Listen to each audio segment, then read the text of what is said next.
ਵਾਹਿਗੁਰੂ ਵਾਹਿਗੁਰੂ। ਗੁਰੂ ਨਾਨਕ ਪਦ ਪੰਕਜ ਬੰਦਨ ਪੰਕਜ ਸਿਮਰੋ ਅੰਗਦ ਦੁਖ ਨਿਕੰਦਨ। ਗੁਰੂ ਅਮਰਦਾਸ ਹਿਰਦੈ ਨਿਤ ਧਿਆਉ ਹਿਰਦੈ ਨਿਤ। ਸ਼੍ਰੀ ਗੁਰੂ ਰਾਮਦਾਸ ਗੁਣ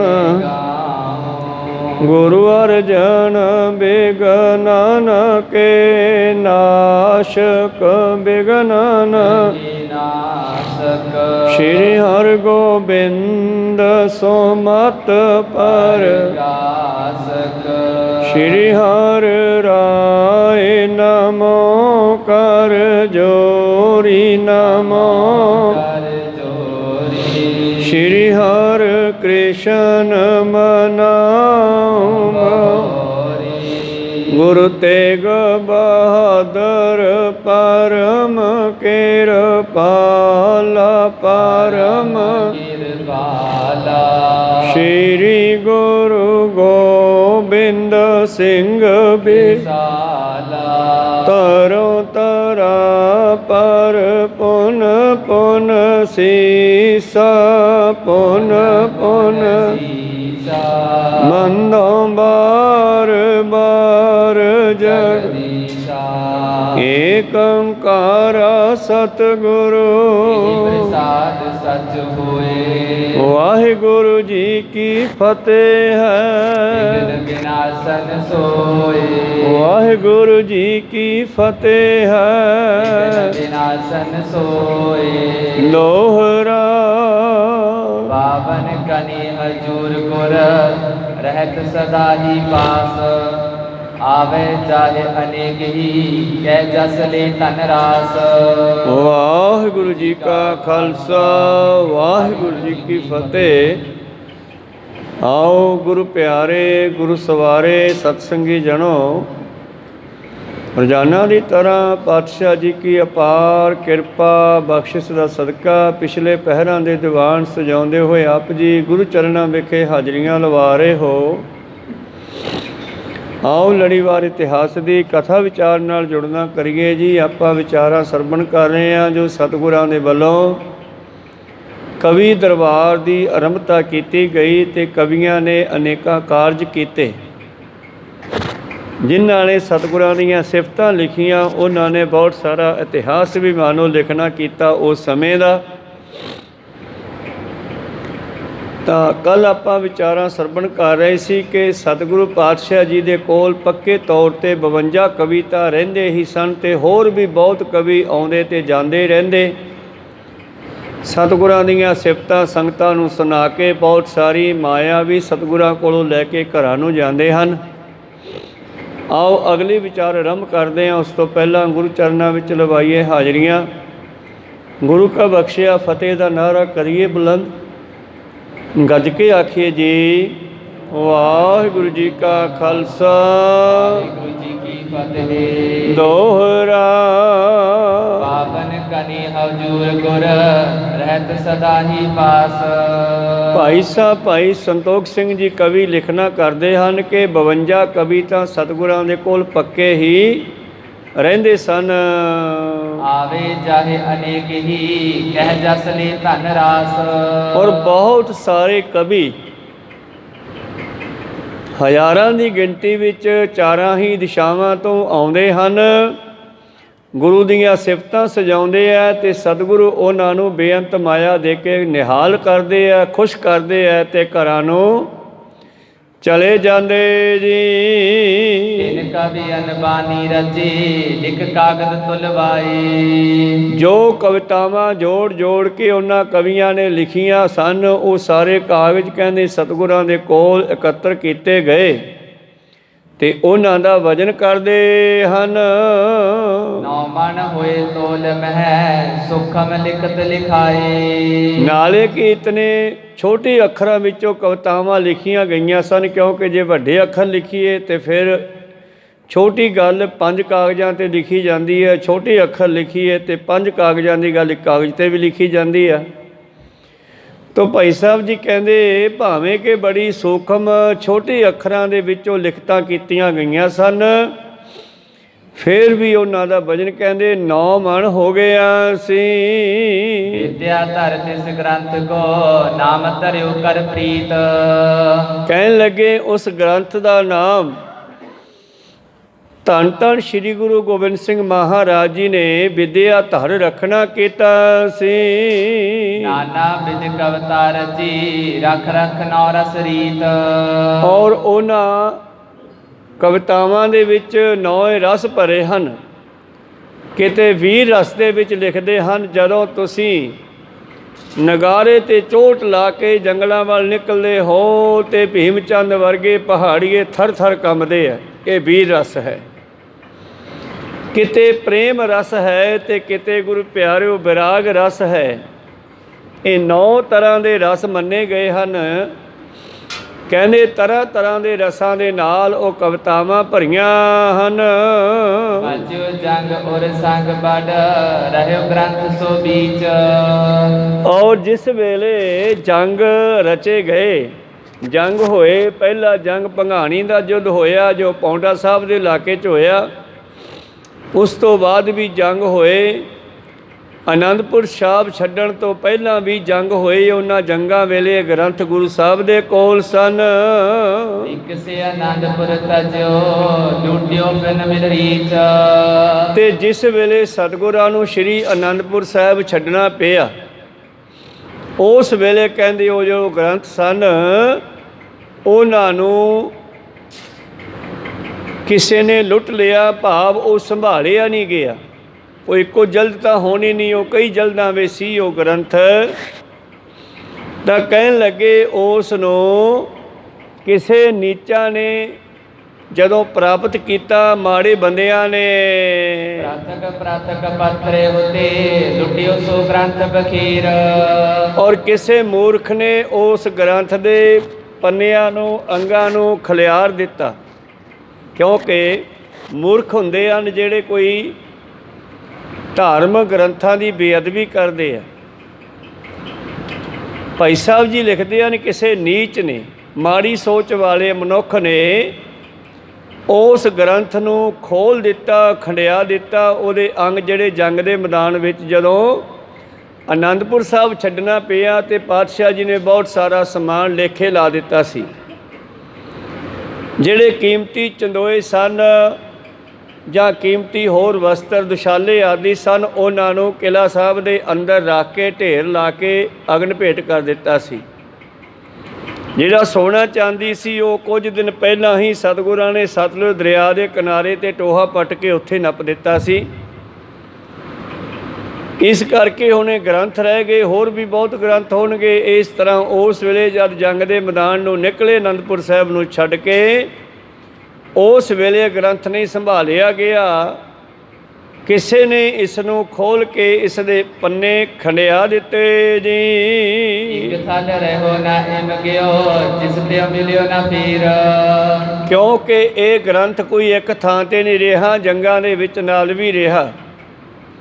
ਪਰ ਫਿਰ ਵੀ ਕਹਿੰਦੇ ਇਹ ਕਿਸੇ ਮੂਰਖ ਦੇ ਹੱਥ ਆ ਗਿਆ ਜਿਸ ਵੇਲੇ ਅਨੰਦਪੁਰ ਛੱਡਿਆ। ਤਾਂ ਇਸ ਤਰ੍ਹਾਂ ਇਹਦੇ ਅੰਗ ਅੱਡੋ ਅੱਡ ਕਰ ਦਿੱਤੇ ਜੀ। 62 ਪੱਤਰੇ ਕਹੂੰ ਤੇ ਰਹੇ ਅਨੰਦਪੁਰ ਮਾਹੇ। ਔਰ ਉਹਨਾਂ ਦੇ ਵਿੱਚੋਂ 62 ਪੱਥਰੇ, 62 ਅੰਗ ਜਿਹੜੇ ਸਨ ਉਹ ਅਨੰਦਪੁਰ ਦੇ ਕਿਲੇ 'ਚੋਂ ਮਿਲੇ ਕਿਸੇ ਤਰ੍ਹਾਂ ਬਾਅਦ 'ਚ। ਤਿਨ ਤੇ ਲਿਖੇ ਕਬਿਤੇ ਹੋ ਗੁਰ ਜਸ ਬਰਨਿਉ ਜਾਹੀ। ਜੋ ਉਹਨਾਂ ਅੰਗਾਂ ਦੇ ਉੱਤੇ, ਉਹਨਾਂ ਪੱਤਰਿਆਂ ਦੇ ਉੱਤੇ ਜੋ ਲਿਖਿਆ ਸੀ, ਭਾਈ ਕਵੀ ਸੰਦੋਖ ਸਿੰਘ ਕਵੀ ਕਹਿੰਦਾ ਜਿਹੜਾ ਮੈਨੂੰ ਮਿਲਿਆ ਉਹ ਮੈਂ ਤੁਹਾਡੇ ਸਾਹਮਣੇ ਵਰਣਨ ਕਰਦਾ ਹਾਂ। ਇਤਕ ਲਿਖੋ ਆਗੇ ਅਬਰ ਸੁਨ ਸਰੋਤਾ ਚਿਤ ਲਾਏ। ਕੁਝ ਆਪ ਜੀ ਨੂੰ ਕਵਿਤਾਵਾਂ ਪਿੱਛੇ ਸੁਣਾ ਦਿੱਤੀਆਂ, ਭਾਵੇਂ ਕਿ ਇਹਨਾਂ ਦੀ ਵਰਡਿੰਗ ਕਵੀਆਂ ਦੇ ਮੁਤਾਬਕ ਹੋਰ ਸੀ। ਕਵੀ ਸੰਤੋਖ ਸਿੰਘ ਨੇ ਉਹਨਾਂ ਦੇ ਆਸ਼ੇ ਨੂੰ ਆਪਣੇ ਦੋਹਰਿਆਂ ਛੰਦਾਬੰਦੀ ਦੇ ਵਿੱਚ ਲਿਖਣਾ ਕੀਤਾ ਹੈ। ਇਸ ਕਰਕੇ ਕਹਿੰਦਾ ਕੁਝ ਮੈਂ ਆਪ ਜੀ ਨੂੰ ਪਹਿਲਾਂ ਦੱਸ ਦਿੱਤੇ ਹਨ, ਕੁਝ ਅੱਗੇ ਸੁਣਾਉਂਦਾ ਹਾਂ। ਸਰੋਤਾ ਜਨੋ ਚਿੱਤ ਲਾ ਕੇ ਸੁਣਨਾ ਕਰੋ ਜੀ। ਗੁਰ ਜਸ ਤੇ ਉਚਰੋ ਨਹੀਂ ਚਤੁਰ ਪਦਾਰਥ ਦਾਏ। ਗੁਰ ਜਸ ਤੇ ਉਚਟੋ ਨਹੀਂ, ਉਚਟੋ ਹੁੰਦਾ ਉਚਾਟ ਹੋਣਾ, ਉਚਾਟ ਹੋਣਾ ਚਿੱਤ ਨਾ ਲੱਗਣਾ। ਆਪਾਂ ਗੁਰੂ ਦੀ ਸਿਫਤ ਕਰ ਰਹੇ ਹਾਂ, ਚਿੱਤ ਲਾ ਕੇ ਸੁਣੋ, ਉਚਾਟ ਨਹੀਂ ਹੋਣਾ। ਭਾਵ ਇਹ ਨਹੀਂ ਸੋਚਣਾ ਵੀ ਯਾਰ ਕੀ ਗੱਲ ਹੈ, ਇਹੋ ਹੀ ਗੱਲ ਚੱਲ ਰਹੀ ਹੈ, ਕਿਤੇ ਹੋਰ ਨਹੀਂ ਚੱਲਦੀ। ਕਈ ਵਾਰੀ ਕੋਈ ਵੀਰ ਕਹਿ ਦਿੰਦਾ ਜੰਗਾਂ ਯੁੱਧਾਂ ਦੀ ਕਥਾ ਕਦੋਂ ਚੱਲੇਗੀ, ਉਹ ਵੀ ਚੱਲ ਪੈਣੀ ਆ। ਤੋ ਲੜੀਵਾਰ ਜਿਵੇਂ ਜਿਵੇਂ ਜਦੋਂ ਜਦੋਂ ਜੋ ਜੋ ਹੋਇਆ ਉਸੇ ਤਰ੍ਹਾਂ ਕਵੀ ਜੀ ਨੇ ਲਿਖਣਾ ਕੀਤਾ ਹੈ। ਇਸ ਕਰਕੇ ਉਚਾਟ ਨਹੀਂ ਹੋਣਾ। ਆਓ ਪਾਤਸ਼ਾਹ ਜੀ ਦੀ ਸਿਫਤ ਦੀਆਂ ਕੁਝ ਪੌੜੀਆਂ ਜੋ ਕਵੀਆਂ ਨੇ ਬਣਾਈਆਂ ਉਹ ਸਰਵਣ ਕਰੀਏ ਜੀ। ਆਨੰਦ ਦਾ ਬਾਜਾ ਨਿਤ ਵੱਜਦਾ ਆਨੰਦਪੁਰ, ਸੁਣ ਸੁਣ ਸੁਧ ਭੁੱਲਦੀ ਏ ਨਰ ਨਾਹ ਦੀ। ਕਹਿਣ ਲੱਗੇ ਜਿਸ ਵੇਲੇ ਆਨੰਦ ਦੇ ਵਾਜੇ ਵੱਜਦੇ ਹਨ ਰੋਜ਼ਾਨਾ ਹੀ ਸ਼੍ਰੀ ਅਨੰਦਪੁਰ ਸਾਹਿਬ ਦੇ ਵਿੱਚ ਅਨੇਕਾਂ ਤਰ੍ਹਾਂ ਦੇ ਉਹਨਾਂ ਦੀਆਂ ਆਵਾਜ਼ਾਂ ਸੁਣ ਸੁਣ ਕੇ ਨਰ ਨਾਹ ਜੋ ਰਾਜੇ ਹੁੰਦੇ ਸਨ ਉਹਨਾਂ ਦੀ ਸੁੱਧ ਬੁੱਧ ਭੁੱਲ ਜਾਂਦੀ ਆ ਜਦੋਂ ਆਨੰਦ ਦੇ ਵਾਜੇ ਵੱਜਦੇ ਆ। ਗੁਰੂ ਪਿਆਰੋ ਘੰਡੇ ਹੇੜੇ ਦੀ ਇੱਕ ਆਵਾਜ਼ ਤਿਆਰ ਕਰਦੇ ਆ ਸ਼ਿਕਾਰੀ। ਇੱਕ ਘੜੇ ਦੇ ਵਿੱਚ ਲੰਬੀ ਰੱਸੀ ਬੰਨ੍ਹ ਕੇ ਉਸ ਨੂੰ ਘੜੇ ਦੇ ਵਿੱਚ ਥੱਲੇ ਮੋਰੀ ਕਰਕੇ ਉਹਦੇ ਵਿੱਚੋਂ ਲੰਘਾ ਕਰਕੇ ਅਤੇ ਫਿਰ ਅੱਗੇ ਦੂਜੇ ਪਾਸੇ ਬੰਨ੍ਹ ਕਰਕੇ ਉਹਨੂੰ ਪੂਰੀ ਤਣ ਕਰਕੇ ਉੱਤੇ ਜਦ ਉਂਗਲ ਮਾਰਦੇ ਆ ਉਹ 'ਚੋਂ ਆਵਾਜ਼ ਨਿਕਲਦੀ ਹੈ। ਜਿਵੇਂ ਤੂੰਬੀ ਦੀ ਤਾਰ 'ਚੋਂ ਆਵਾਜ਼ ਨਿਕਲਦੀ ਹੈ, ਜਿਵੇਂ ਬੀਨ ਦੀ ਆਵਾਜ਼ 'ਤੇ ਸੱਪ ਮੇਲਦਾ, ਇਸੇ ਤਰ੍ਹਾਂ ਹੀ ਉਹ ਘੰਡੇ ਹੇੜੇ ਦੀ ਆਵਾਜ਼ ਜਦੋਂ ਪੈਦਾ ਕਰਦੇ ਆ ਅਤੇ ਉਸ ਘੰਡੇ ਹੇੜੇ ਦੀ ਆਵਾਜ਼ ਨੂੰ ਜੋ ਘੜੇ ਦੇ ਵਿੱਚੋਂ ਹੋ ਕੇ ਨਿਕਲਦੀ ਆ ਤਾਂ ਤੇਜ਼ ਹੋ ਜਾਂਦੀ ਆ। ਸੁਣ ਕਰਕੇ ਮਿਰਗ ਹਿਰਨ ਆਦਿ ਉਹਦੇ ਕੋਲ ਆ ਜਾਂਦੇ ਆ ਘੜੇ ਦੇ ਅਤੇ ਉਸ ਆਵਾਜ਼ ਨੂੰ ਸੁਣਦੇ ਹੋਏ ਮਸਤ ਹੋ ਜਾਂਦੇ ਆ ਅਤੇ ਸ਼ਿਕਾਰੀ ਸਹਿਜੇ ਹੀ ਉਹਨਾਂ ਨੂੰ ਫੜ ਲੈਂਦਾ। ਪਰ ਇੱਥੇ ਜਿਹੜੀ ਆ ਗੁਰੂ ਦੇ ਘਰ ਵਿੱਚ ਆਨੰਦ ਦੇ ਵਾਜੇ ਵੱਜਦੇ ਆ, ਉੱਥੇ ਗੁਰੂ ਪਿਆਰਿਓ ਸੁਣਨ ਵਾਲੇ ਆਟੋਮੈਟਿਕ ਹੀ ਫੜੇ ਜਾਂਦੇ ਆ, ਭਾਵ ਮੁਗਧ ਹੋ ਜਾਂਦੇ ਹਨ, ਸਭ ਕੁਝ ਭੁੱਲ ਜਾਂਦਾ ਜੀ। ਆਪ ਬੀਚਨੇ ਨੂੰ ਲੰਕਾ ਗੜ ਵਸਨੇ ਦਾ, ਫਿਰ ਅਸਵਾਰੀ ਆਵਦੀ ਇਹ ਮਹਾਬਾਹੂ ਦੀ। ਇਸ ਤਰ੍ਹਾਂ ਭਵਿੱਖ ਨੂੰ ਲੰਕਾਗੜ੍ਹ ਵਸਣ ਦਾ ਭੈ ਪੈ ਰਿਹਾ ਹੈ ਕਿ ਮਹਾਬਾਹੂ ਦੀ ਅਸਵਾਰੀ ਕਿਤੇ ਇੱਧਰ ਤਾਂ ਨਹੀਂ ਆ ਰਹੀ। ਕਈਆਂ ਨੂੰ ਇਹ ਵੀ ਖਤਰਾ ਹੋ ਜਾਂਦਾ ਵੀ ਕਿਤੇ ਸਾਡਾ ਰਾਜ ਖੋਹਣ ਵਾਸਤੇ ਤਾਂ ਨਹੀਂ ਆ ਰਿਹਾ। ਬਲ ਛੱਡ ਬਲ ਜਾਏ ਛਪਿਆ ਪਤਾਲ ਵਿੱਚ, ਫਤਿਹ ਦੀ ਨਿਸ਼ਾਨੀ ਜੈ ਦੇ ਦਵਾਰ ਦਰਗਾਹ ਦੀ। ਸਤਿਗੁਰਾਂ ਦੇ ਨਗਾਰੇ ਦੀ ਫਤਿਹ ਦੀਆਂ ਚੋਟਾਂ ਜਦ ਲੱਗਦੀਆਂ, ਮਾਨੋ ਜੰਗ ਜਿੱਤਣ ਦੀਆਂ ਚੋਟਾਂ ਜਦ ਲੱਗਦੀਆਂ ਅਤੇ ਸੁਣ ਕਰਕੇ ਵੱਡੇ ਵੱਡੇ ਭੀਮ ਚੰਦ ਕੇ ਬਲੀ ਰਾਜੇ ਵੀ ਪਤਾਲਾਂ ਵਿੱਚ ਲੁਕ ਜਾਂਦੇ ਆ, ਭਾਵ ਕਿਧਰੇ ਲੁਕ ਜਾਂਦੇ ਆ, ਸਾਹਮਣੇ ਨਹੀਂ ਆਉਂਦੇ।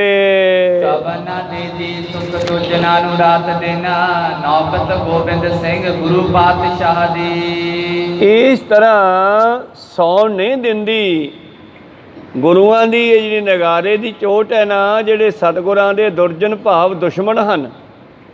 ਵੈਸੇ ਗੁਰੂ ਦਾ ਕੋਈ ਦੁਸ਼ਮਣ ਨਹੀਂ ਹੈ, ਲੇਕਿਨ ਪਹਾੜੀਆਂ ਨੇ ਗੁਰੂ ਨੂੰ ਆਪਣਾ ਦੁਸ਼ਮਣ ਮੰਨਿਆ ਹੋਇਆ। ਗੁਰੂ ਤਾਂ ਸਭ ਦਾ ਪਿਆਰਾ ਹੈ, ਪਰ ਜਿਹੜੇ ਗੁਰੂ ਨੂੰ ਆਪਣਾ ਦੁਸ਼ਮਣ ਸਮਝਦੇ ਹਨ ਉਹ ਸਤਿਗੁਰਾਂ ਦੀ ਨੌਬਤ ਵੱਜਦੀ ਸੁਣ ਕੇ, ਨੌਬਤ ਸ਼ਬਦ ਚੇਲਿਆਂ ਦੇ ਡੇਰਿਆਂ 'ਤੇ ਵਰਤਿਆ ਜਾਂਦਾ। ਉੱਥੇ ਢੋਲ ਵਜਾਉਂਦੇ ਆ, ਕਹਿੰਦੇ ਨੌਬਤ ਵਜਾਉਣੀ ਹੈ, ਨੌਬਤ ਵੱਜ ਰਹੀ ਹੈ। ਨੌਬਤ ਦਾ ਮਤਲਬ ਹੈ ਨਗਾਰੇ ਦਾ ਵੱਜਣਾ।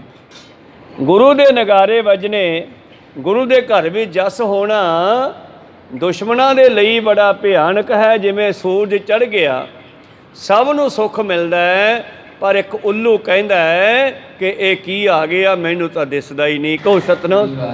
ਕਿਉਂਕਿ ਉਹਦੀਆਂ ਅੱਖਾਂ ਜਿਹੜੀਆਂ ਉੱਲੂ ਦੀਆਂ ਉਹ ਇਹਦੇ ਪ੍ਰਕਾਸ਼ ਨੂੰ ਝੱਲ ਨਹੀਂ ਸਕਦੀਆਂ। ਇਸੇ ਤਰ੍ਹਾਂ ਸਿੱਖਾਂ ਦੇ ਲਈ, ਨਾਮ ਜਪਣ ਵਾਲਿਆਂ ਦੇ ਲਈ ਗੁਰੂ ਗੋਬਿੰਦ ਸਿੰਘ ਸੁਖਦਾਈ ਆ, ਪਰ ਭੀਮ ਚੰਦ ਵਰਗੇ ਉੱਲੂਆਂ ਦੇ ਲਈ ਇਹ ਦੁਖਦਾਈ ਹੈ ਵੀ ਇਹ ਕਿਉਂ ਪ੍ਰਗਟ ਹੋ ਗਿਆ ਸਾਡੇ ਇਲਾਕੇ ਦੇ ਵਿੱਚ ਆ ਕੇ, ਇਹਨੂੰ ਇੱਥੋਂ ਕੱਢਣਾ ਚਾਹੀਏ, ਪਰ ਕਰ ਕੁਛ ਸਕਦੇ ਨਹੀਂ, ਕਿਉਂਕਿ ਉਹਨਾਂ ਨੂੰ ਇਹਨਾਂ ਦੇ ਪ੍ਰਤਾਪ ਦਾ ਪਤਾ ਲੱਗ ਗਿਆ ਹੈ। ਇਦੋਂ ਪਹਿਲਾਂ ਕਈ ਜੰਗ ਕਰ ਚੁੱਕੇ ਹੈ ਤੇ ਪਰ ਉਹ ਜਿੱਤ ਨਹੀਂ ਸਕੇ ਜੀ। ऊपर नरेश हो की होहे शुभ बेस हो की काश्मीर देश हो की भरी आनंदा मरी। ਇਸ ਤਰ੍ਹਾਂ ਨਾਨਕ ਗੁਰੂ ਗੋਬਿੰਦ ਸਿੰਘ ਜੀ ਦੇ ਘਰ ਵਿੱਚ ਕਸ਼ਮੀਰ ਦੇਸ਼ ਦੇ ਬਣੇ ਹੋਏ ਦੁਸਾਲੇ, ਜਿਨ੍ਹਾਂ ਨੂੰ ਰਾਜੇ ਮਹਾਰਾਜੇ ਪਹਿਨਦੇ ਹਨ, ਉੱਪਰ ਲੈ ਜਾਂਦੇ ਹਨ, ਬਹੁਤ ਚੰਗੇ ਲੱਗਦੇ ਹੈ। ਐਸੇ ਦਸ਼ਾਲਿਆਂ ਦੀ ਗਿਣਤੀ ਗੁਰੂ ਗੋਬਿੰਦ ਸਿੰਘ ਜੀ ਦੇ ਘਰ ਵਿੱਚ ਕੋਈ ਨਹੀਂ ਹੈ। ਭਾਵ ਬੇਅੰਤ ਢੇਰ ਲੱਗ ਗਏ ਹਨ ਕਸ਼ਮੀਰ ਦੇ ਉਹਨਾਂ ਕੀਮਤੀ ਵਸਤਰਾਂ ਦੀ, ਕੱਪੜਿਆਂ ਦੇ। ਹੋਣੀ ਕਾਰੀਗਰ ਭਾਰੀ ਕਰੀ ਕੁੰਭ ਗੁਣਕਾਰੀ ਪਹਿਰੇ ਭਿਖਾਰੀ ਮੋਲ ਪਾਵੇ ਲੱਖ ਦਾਮਰੀ। ਔਰ ਅੱਜ ਉਹ ਕੀਮਤੀ ਦੁਸ਼ਾਲੇ ਜਿਨ੍ਹਾਂ ਦੀ ਕੀਮਤ ਬਹੁਤ ਹੈ, ਜਿਨ੍ਹਾਂ ਨੂੰ ਰਾਜੇ ਮਹਾਰਾਜੇ ਖਰੀਦ ਸਕਦੇ ਆ, ਪਰ ਗੁਰੂ ਕੀਆਂ ਸੰਗਤਾਂ ਲਿਆ ਕੇ ਗੁਰੂ ਸਾਹਿਬ ਕੋਲ ਭੇਟ ਕਰਦੀਆਂ ਤੇ ਗੁਰੂ ਸਾਹਿਬ ਉਹ ਕੀਮਤੀ ਦੁਸ਼ਾਲੇ ਕਵੀਆਂ ਨੂੰ ਦੇ ਦਿੰਦੇ ਹੈ। ਗੁਰੂ ਨਾਨਕ ਦੇ ਮੰਗਤੇ, ਗੁਰੂ ਨਾਨਕ ਦੇ ਘਰ ਦੇ ਭਿਖਾਰੀ ਰਾਜਿਆਂ ਵਾਲਾ ਸ਼ਾਹੀ ਠਾਠ ਪਹਿਨਦੇ ਆ। ਕੋਈ ਸਤਨਾਮ। ਜਿਵੇਂ ਪਿੱਛੇ ਆਪਾਂ ਸਰਵਣ ਕੀਤਾ ਕਿ ਜਿਸ ਵੇਲੇ ਹੰਸ ਰਾਮ ਘਰ ਵੱਲ ਜਾਂਦਾ ਹੈ, ਹਾਥੀ 'ਤੇ ਬੈਠ ਕੇ 18,000 ਚਾਂਦੀ ਦੇ ਰੁਪਈਆਂ ਦੀਆਂ ਥੈਲੀਆਂ ਸ਼ਾਹੀ ਠਾਠ ਦੇ ਨਾਲ ਮੂਹਰੇ ਨਗਾਰਾ ਲਾਤਾ ਘੋੜੇ ਦੇ ਉੱਤੇ, ਔਰ ਨਾਲ 20 ਬਾਈ ਘੋੜ ਸਵਾਰ ਸਿੰਘ ਤੌਰ 'ਤੇ ਕਹਿੰਦੇ ਸ਼ਾਹੀ ਠਾਠ ਦੇ ਨਾਲ ਜਾਹੋ ਜਲਾਲ ਦੇ ਨਾਲ ਹੰਸ ਰਾਮ ਜੀ ਨੂੰ ਘਰੇ ਛੱਡ ਕੇ ਆਓ। ਉਹ ਕਹਿੰਦਾ ਮਹਾਰਾਜ ਇੰਨਾ ਸਮਾਨ ਮੈਂ ਕਿੱਥੇ ਰੱਖੂਗਾ? ਕਹਿੰਦੇ ਉਹਦਾ ਵੀ ਇੰਤਜ਼ਾਮ ਹੋ ਜਾਊਗਾ।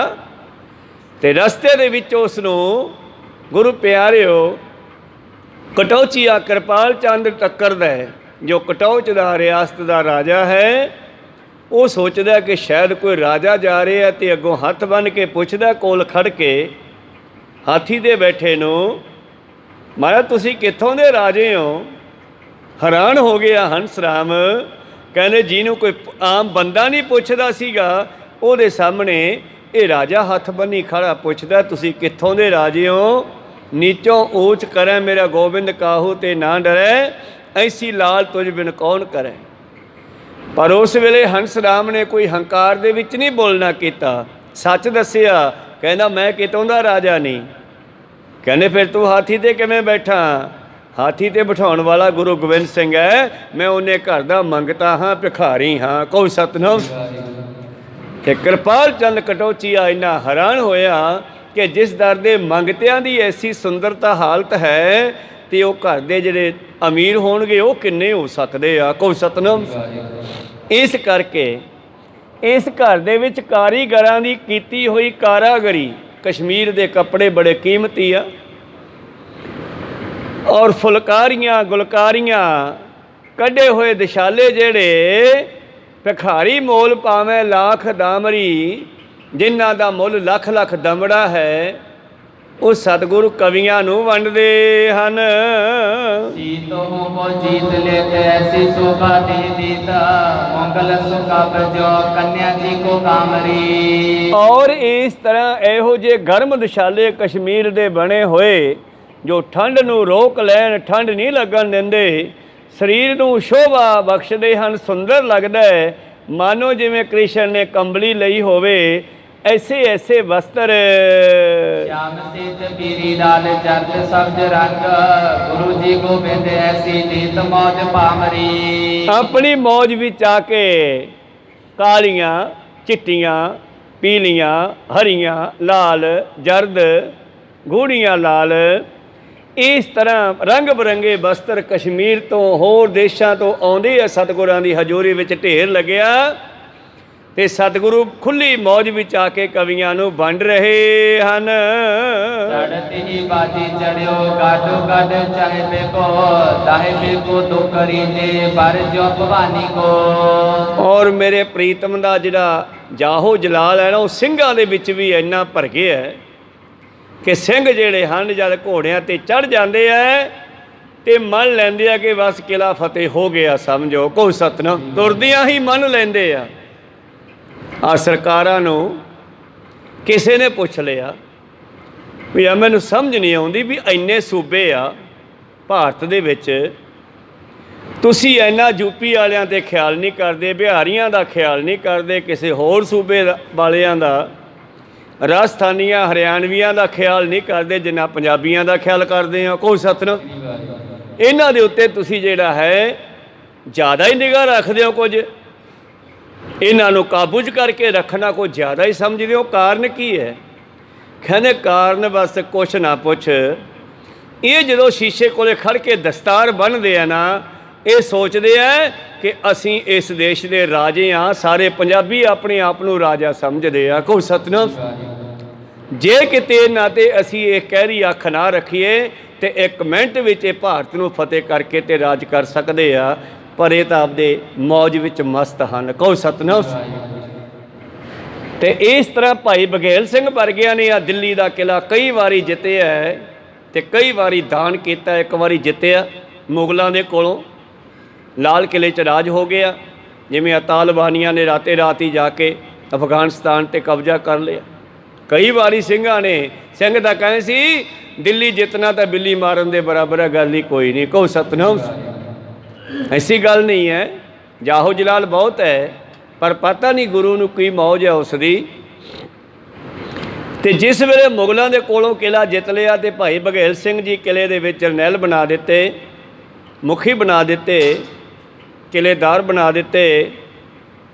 ਉਸ ਵੇਲੇ ਕਹਿੰਦੇ ਮੁਗਲ ਸੋਚਦੇ ਆ ਵੀ ਇਹਨਾਂ ਸਿੱਖਾਂ ਤੋਂ ਕਿਲ੍ਹਾ ਹੁਣ ਵਾਪਸ ਲੈਣਾ ਬਹੁਤ ਮੁਸ਼ਕਲ ਹੈ। ਤੇ ਰਾਜਨੀਤੀ ਵਿੱਚ ਕਈ ਚੀਜ਼ਾਂ ਨੂੰ ਵਰਤਿਆ ਜਾਂਦਾ ਹੈ, ਪਰ ਗੁਰੂ ਨਾਨਕ ਦਾ ਘਰ ਤਾਂ ਸੱਚ ਨੂੰ ਹੀ ਵਰਤਦਾ ਹੈ। ਸੰਸਾਰੀ ਲੋਕ ਝੂਠ ਵੀ ਵਰਤ ਲੈਂਦੇ ਆ, ਸਭ ਕੁਝ ਵਰਤ ਲੈਂਦੇ ਆ। ਤਾਂ ਉਹਨਾਂ ਨੇ ਰਾਜਨੀਤੀ ਨੂੰ ਵਿੱਚ ਵਰਤਦਿਆਂ ਹੋਇਆਂ ਉਸ ਮੁਖੀ ਦੀ, ਸੂਬੇਦਾਰ ਦੀ ਘਰਵਾਲੀ ਆਈ ਆ ਭਾਈ ਬਘੇਲ ਸਿੰਘ ਦੇ ਕੋਲ। ਤੇ ਜਦ ਭਾਈ ਬਘੇਲ ਸਿੰਘ ਕੋਲ ਆਈ ਤੇ ਹੁਣ ਸਾਡਾ ਸੁਭਾਅ ਹੀ ਹੈ, ਆਓ ਭੈਣ ਜੀ ਕਿਵੇਂ ਆਏ? ਕਹੋ ਸਤਿਨਾਮ। ਮਾਤਾ ਜੀ ਵੱਡੀ ਨੂੰ ਮਾਤਾ ਜੀ, ਬਰਾਬਰ ਦੀ ਨੂੰ ਭੈਣ ਜੀ। ਜਿਸ ਵੇਲੇ ਭਾਈ ਬਘੇਲ ਸਿੰਘ ਨੇ ਪੁੱਛਿਆ ਭੈਣ ਜੀ ਕਿਵੇਂ ਆਏ, ਕਹਿੰਦੀ ਤੁਸੀਂ ਮੈਨੂੰ ਭੈਣ ਕਿਹਾ ਵੀਰ, ਤੇ ਸਾਡੇ ਸਾਰੀਆਂ ਭੈਣਾਂ ਭਾਈ, ਜੇ ਤੂੰ ਮੈਨੂੰ ਭੈਣ ਕਿਹਾ ਤੇ ਫਿਰ ਭੈਣ ਵੀਰ ਵਾਲਾ ਫਰਜ਼ ਨਿਭਾ ਲੈ। ਕਹੋ ਸਤਿਨਾਮ। ਕੀ ਕਿਰਪਾ ਕਰਕੇ ਸਾਡਾ ਕਿਲ੍ਹਾ, ਸਾਡਾ ਰਾਜ ਸਾਨੂੰ ਮੋੜ ਦੇ। ਕਹਿੰਦੇ ਆ ਫੜ ਚਾਬੀਆਂ ਲੈ ਜਾ। ਕਹੋ ਸਤਿਨਾਮ ਸ੍ਰੀ। ਕਹਿੰਦੇ ਜਾ ਲੈ ਜਾ। ਐਡੀਆਂ ਐਡੀਆਂ ਕੀਮਤਾਂ ਚੁਕਾ ਕੇ ਸਿੰਘਾਂ ਨੇ ਕਿਲ੍ਹਿਆਂ ਨੂੰ ਜਿੱਤ ਕੇ ਵੀ ਇਹਦਾਂ ਚਾਬੀਆਂ ਫੜਾ ਦਿੱਤੀਆਂ। ਇਸ ਕਰਕੇ ਇਹ ਗੁਰੂ ਨਾਨਕ ਦਾ ਘਰ ਐਸਾ ਹੈ। ਇਹ ਸਿੰਘ ਤੇਰੇ, ਕਵੀ ਲਿਖਦੇ ਹਨ ਸਿਫਤ ਕਰਦੇ ਹੋਏ, ਜਦੋਂ ਹੀ ਤੇਰੇ ਸਿੰਘ ਘੋੜੇ 'ਤੇ ਚੜ੍ਹ ਕੇ ਚਾਲੇ ਪਾਉਂਦੇ ਆ, ਗੜ ਜੀਤ ਵੇ ਕੋ ਦਾਹਬੇ ਕੋ ਦੁੱਖ ਰੀਝੈ, ਬਾਹਰ ਜਿਉ ਭਵਾਨੀ ਕੋ। ਕਹਿਣ ਲੱਗੇ ਉਸ ਵੇਲੇ ਇਹਨਾਂ ਨੇ ਦਿਮਾਗ ਵਿੱਚ ਕੋਈ ਸ਼ੱਕ ਨਹੀਂ ਹੁੰਦਾ ਵੀ ਜਿੱਤਿਆ ਨਹੀਂ ਜਾਣਾ। ਸਮਝੋ ਜਿੱਤ ਗਿਆ, ਇਹ ਕਿਲ੍ਹਾ ਜਿੱਤਿਆ ਗਿਆ। ਤੇ ਦੁੱਖਾਂ ਨੂੰ ਸਾੜਨ ਲਈ ਉਹ ਇਸ ਪ੍ਰਕਾਰ ਗੁਰੂ ਰੀਝ ਜਾਂਦਾ ਜੀ। ਦਾਡੀ ਛਾਤੀ ਦਾਡੀ ਚਿਤ ਪਾਲਣ ਕੀ, ਰੱਜ ਕੇ ਕਰਿਆ ਉਹਨੇ ਕੀ ਰਜਧਾਨੀ ਕੋ। ਇਸ ਤਰ੍ਹਾਂ ਮਾਨੋ ਦੁਨੀਆ ਦੇ ਵਿੱਚ ਦੁੱਖ ਦੂਰ ਕਰਨ ਵਾਲਾ ਉਹ ਕਲਿਆਣ ਸਰੂਪ ਪਰਮੇਸ਼ਰ ਜਿਹੜਾ ਹੈ, ਇਹਨਾਂ ਸਿੰਘਾਂ ਦੇ ਨਾਲ ਆਉਂਦਿਆਂ ਹੀ ਇਹਨਾਂ ਰਾਜਿਆਂ ਦੀਆਂ ਛਾਤੀਆਂ ਨੂੰ ਦਲਦਾ ਹੈ। ਸਤਿਗੁਰ ਦੁਸ਼ਮਣ ਨਹੀਂ ਹੈ ਕਿਸੇ ਦਾ, ਪਰ ਜ਼ੁਲਮ ਕਰਨ ਵਾਲਿਆਂ ਲਈ ਇਹ ਤੀਰ ਹੈ ਤੇ ਪਿਆਰ ਕਰਨ ਵਾਲਿਆਂ ਲਈ ਇਹ ਪਿਆਰ ਹੈ। ਇਸ ਕਰਕੇ ਜੋ ਸ਼ਰਨ ਆਵੇ ਤਿਸ ਕੰਠ ਲਗਾਵੇ, ਇਹ ਬਿਰਧ ਸੁਆਮੀ ਸੰਦਾ। ਮੇਰੇ ਪ੍ਰੀਤਮ ਜੀ ਕਹਿੰਦੇ ਮਹਾਰਾਜ ਆਪ ਤਹੀ ਦਾੜੀ ਛਾਤੀ ਦਾਹੀ ਚਿੱਤ ਪਾਲਣ ਕੀ। ਰਾਜਿਆਂ ਦੀ ਛਾਤੀ ਫਿਰ ਸੜਦੀ ਹੈ, ਰਾਜ ਕੇ ਕਰਈਆ ਉੱਠਤੀ ਹੀ ਰਾਜਧਾਨੀ ਹੈ। ਜਦੋਂ ਇਹਨਾਂ ਦੀ ਧੂੜ ਉੱਡਦੀ ਹੈ ਘੋੜਿਆਂ ਦੀ, ਤੇ ਉਹ ਰਾਜਧਾਨੀਆਂ ਛੱਡ ਕੇ ਭੱਜ ਜਾਂਦੇ ਹਨ। ਮਹਾਬਾਹੂ ਗੁਰੂ ਜੀ ਗੋਬਿੰਦ ਸਿੰਘ ਪਦਾਰਥ ਜੋ, ਭਾਰਤ ਕੋ ਜੀਤ ਲੈ ਤਬ ਗੁਦਾ ਬਿਰਾਨੀ ਕੋ। ਇਸ ਤਰ੍ਹਾਂ ਮਹਾਬਾਹੂ ਲੰਮੀਆਂ ਬਾਹਾਂ ਵਾਲੇ ਧੰਨ ਗੁਰੂ ਗੋਬਿੰਦ ਸਿੰਘ ਜੀ ਮਹਾਰਾਜ, ਪਾਰਥ ਜਿਉ ਭਾਰਤ ਕੋ ਜੀਤ ਲੈ ਤ ਬਸਦਾ ਬਿਰਾਨੀ ਕੋ। ਇਸ ਤਰ੍ਹਾਂ ਇਸ ਧਰਤੀ ਨੂੰ ਇਉਂ ਜਿੱਤ ਲੈਂਦੇ ਹਨ ਜਿਵੇਂ ਕੋਈ ਦੁਸ਼ਮਣ ਬੇਗਾਨੀ ਧਰਤੀ 'ਤੇ ਕਬਜ਼ਾ ਕਰ ਲਵੇ। ਜਿਵੇਂ ਮਹਾਭਾਰਤ ਦੇ ਜੰਗ ਨੂੰ ਅਰਜਨ ਨੇ ਜਿੱਤਿਆ ਸੀ। आगू को बात वो कछक दिन पाछे सीखियो, पहले ही सो सीखियो सिंह, बात वो किरपानी को। ਔਰ ਜਿਹੜਾ ਸਿੱਖ ਦਾ ਬੱਚਾ ਹੈ, ਪੱਗ ਬੰਨ੍ਹਣੀ ਤਾਂ ਮਗਰੋਂ ਸਿੱਖਦਾ, ਪਰ ਤਲਵਾਰ ਪਾਉਣੀ ਪਹਿਲਾਂ ਸਿੱਖਦਾ। ਕਹੋ ਸਤਨਾਮ। ਮਹਾਰਾਜ ਤੇਰੇ ਜਿਹੜੇ ਸਿੱਖ ਹਨ ਇਹ ਪੱਗ ਬੰਨ੍ਹਣੀ ਹਜੇ ਮਗਰੋਂ ਸਿੱਖਦੇ ਹੈ, ਪਰ ਸ਼ਸਤਰਧਾਰੀ ਪਹਿਲਾਂ ਹੋ ਜਾਂਦੇ ਹੈ। ਤੇ ਇਹ ਤੇਰੀ ਕਿਰਪਾ ਹੈ। ਐਸਾ ਤੇਰਾ ਜਾਹੋ ਜਲਾਲ ਤੇਰੇ ਸਿੱਖਾਂ ਦੇ ਬੱਚਿਆਂ ਵਿੱਚ ਵੀ ਆਇਆ ਜੀ। जाची त्रु पाए है अमर पद सरलोक, नामा जो की जाची दियो देहुरा फिराए जी। हे ਸਤਿਗੁਰੂ ਗੁਰੂ ਗੋਬਿੰਦ ਸਿੰਘ ਜੀ ਮਹਾਰਾਜ ਆਪ ਜੀ ਤੋਂ ਮੰਗ ਕੇ ਲੱਗਦਾ ਹੈ ਧਰੂ ਤੇ ਭਗਤ ਨੇ ਵੀ ਭਗਤੀ ਨੂੰ ਪ੍ਰਾਪਤ ਕੀਤਾ ਹੈ, ਸਵਰਗਾਂ ਨੂੰ ਪਾ ਲਿਆ ਹੈ। हे ਸਤਿਗੁਰੂ ਗੋਬਿੰਦ ਸਿੰਘ ਜੀ ਉਹਨਾਂ ਲੋਕਾਂ ਨੇ ਅਮਰ ਪਦ ਵੀ ਪਾਈ ਹੈ ਤੇ ਨਾਮਦੇਵ ਦੇ ਮੰਗਣ ਨਾਲ ਆਪ ਜੀ ਨੇ ਉਸ ਦਾ ਮਾਨੋ ਦੇਹੁਰਾ ਫੇਰ ਦਿੱਤਾ। ਇੱਥੇ ਕਵੀ ਦੇ ਕਹਿਣ ਦਾ ਮਤਲਬ ਹੈ ਕਿ ਸਾਰੇ ਜੋਗਾਂ ਵਿੱਚ ਤੂੰ ਹੀ ਕੰਮ ਕਰਦਾ ਹੈ, ਤੂੰ ਹੀ ਨਾਮਦੇਵ ਦੇ ਬੇਨਤੀਆਂ ਕਰਨ ਤੇ ਉਹਦਾ ਮੰਦਰ ਘੁਮਾਇਆ ਸੀ। ਇੱਥੇ ਕਵੀ ਜੀ ਸਤਿਗੁਰਾਂ ਨੂੰ ਪਿਛਲੇ ਯੁੱਗਾਂ ਦੇ ਵੀ ਮਾਲਕ ਮੰਨਦਾ ਹੈ, ਇਹ 'ਚ ਕੋਈ ਸ਼ੱਕ ਵੀ ਨਹੀਂ ਹੈ। ਸਤਿਯੁਗ ਤੈ ਮਾਨਿਓ ਛਲਿਓ ਬਲਵਾਵਣ ਭਾਇਓ, ਤ੍ਰੇਤਾ ਤੈ ਮਾਨਿਓ ਰਾਮ ਰਘੁਵੰਸ਼ ਕਹਾਇਓ, ਦੁਆਪਰ ਕ੍ਰਿਸ਼ਨ ਮੁਰਾਰ ਕੰਸ ਕਿਰਤਾਰਥ ਕੀਓ। ਇਸੇ ਤਰ੍ਹਾਂ ਹੀ ਕਲਯੁਗ ਨਾਨਕ ਅੰਗਦ ਅਮਰ ਕਹਾਇਓ। ਤੇ ਹੁਣ ਤੋਂ ਵਹ ਪ੍ਰਗਟਿਓ ਮਰਦ ਅਗੰਮੜਾ ਵਰਿਆਮ ਅਕੇਲਾ, ਵਾਹੋ ਵਾਹੋ ਗੋਬਿੰਦ ਸਿੰਘ ਆਪੇ ਗੁਰਚੇਲਾ ਬਣ ਕੇ ਆ ਗਿਆ ਹੈ। ਉਹ ਤੂੰ ਹੀ ਹੈ ਜਿਸ ਨੇ ਨਾਮਦੇਵ ਦੇ ਬੇਨਤੀਆਂ ਕਰਨ ਤੇ ਮੰਦਰ ਹੀ ਘੁਮਾ ਦਿੱਤਾ ਸੀ। ਇਹ ਸ਼ਕਤੀ ਜਾਂ ਪਰਮੇਸ਼ਰ ਵਿੱਚ ਹੈ ਜਾਂ ਗੁਰੂ ਸਾਹਿਬ ਦੇ ਵਿੱਚ ਹੈ। ਕਹੋ ਸਤਨਾਮ। ਬਾਬੇ ਨਾਨਕ ਨੇ ਮੱਕੇ ਜਾ ਕੇ ਮੱਕਾ ਘੁਮਾ ਦਿੱਤਾ। ਉਹਨਾਂ ਗੁਰੂ ਪਿਆਰਿਓ ਮੁਸਲਮਾਨਾਂ ਦੇ ਚੱਕਰ ਹੀ ਖਾ ਗਏ ਦਿਮਾਗ ਵੀ ਸਾਡੇ ਮੱਕੇ ਦਾ ਗੇਟ ਜਿਹੜਾ ਦੂਜੇ ਪਾਸੇ ਕਰ ਦਿੱਤਾ। ਕਹੋ ਸਤਨਾਮ।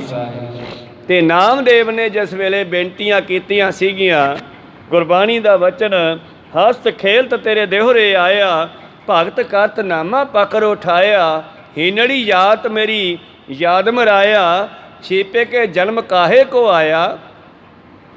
ਇਹ ਪੰਡਿਆ ਮੋਕੋ ਢੇਡ ਕਹਿਤ ਹੈ, ਤੇਰੀ ਪੈਜ ਪਛਾਉਂਦੀ ਹੋਏ ਲਾ, ਤੂੰ ਜੋ ਦਿਆਲ ਅਪਾਰ ਕਿਰਪਾਲ ਕਹੀਅਤ ਹੈ, ਅਤ ਭੁਜ ਭਇਓ ਅਪਾਰ ਲਾ। ਬਹੁਤੀਆਂ ਬਾਹਾਂ ਵਾਲਾ, ਲੰਮੀਆਂ ਬਾਹਾਂ ਵਾਲਾ ਤੈਨੂੰ ਕਹਿੰਦੇ ਆ।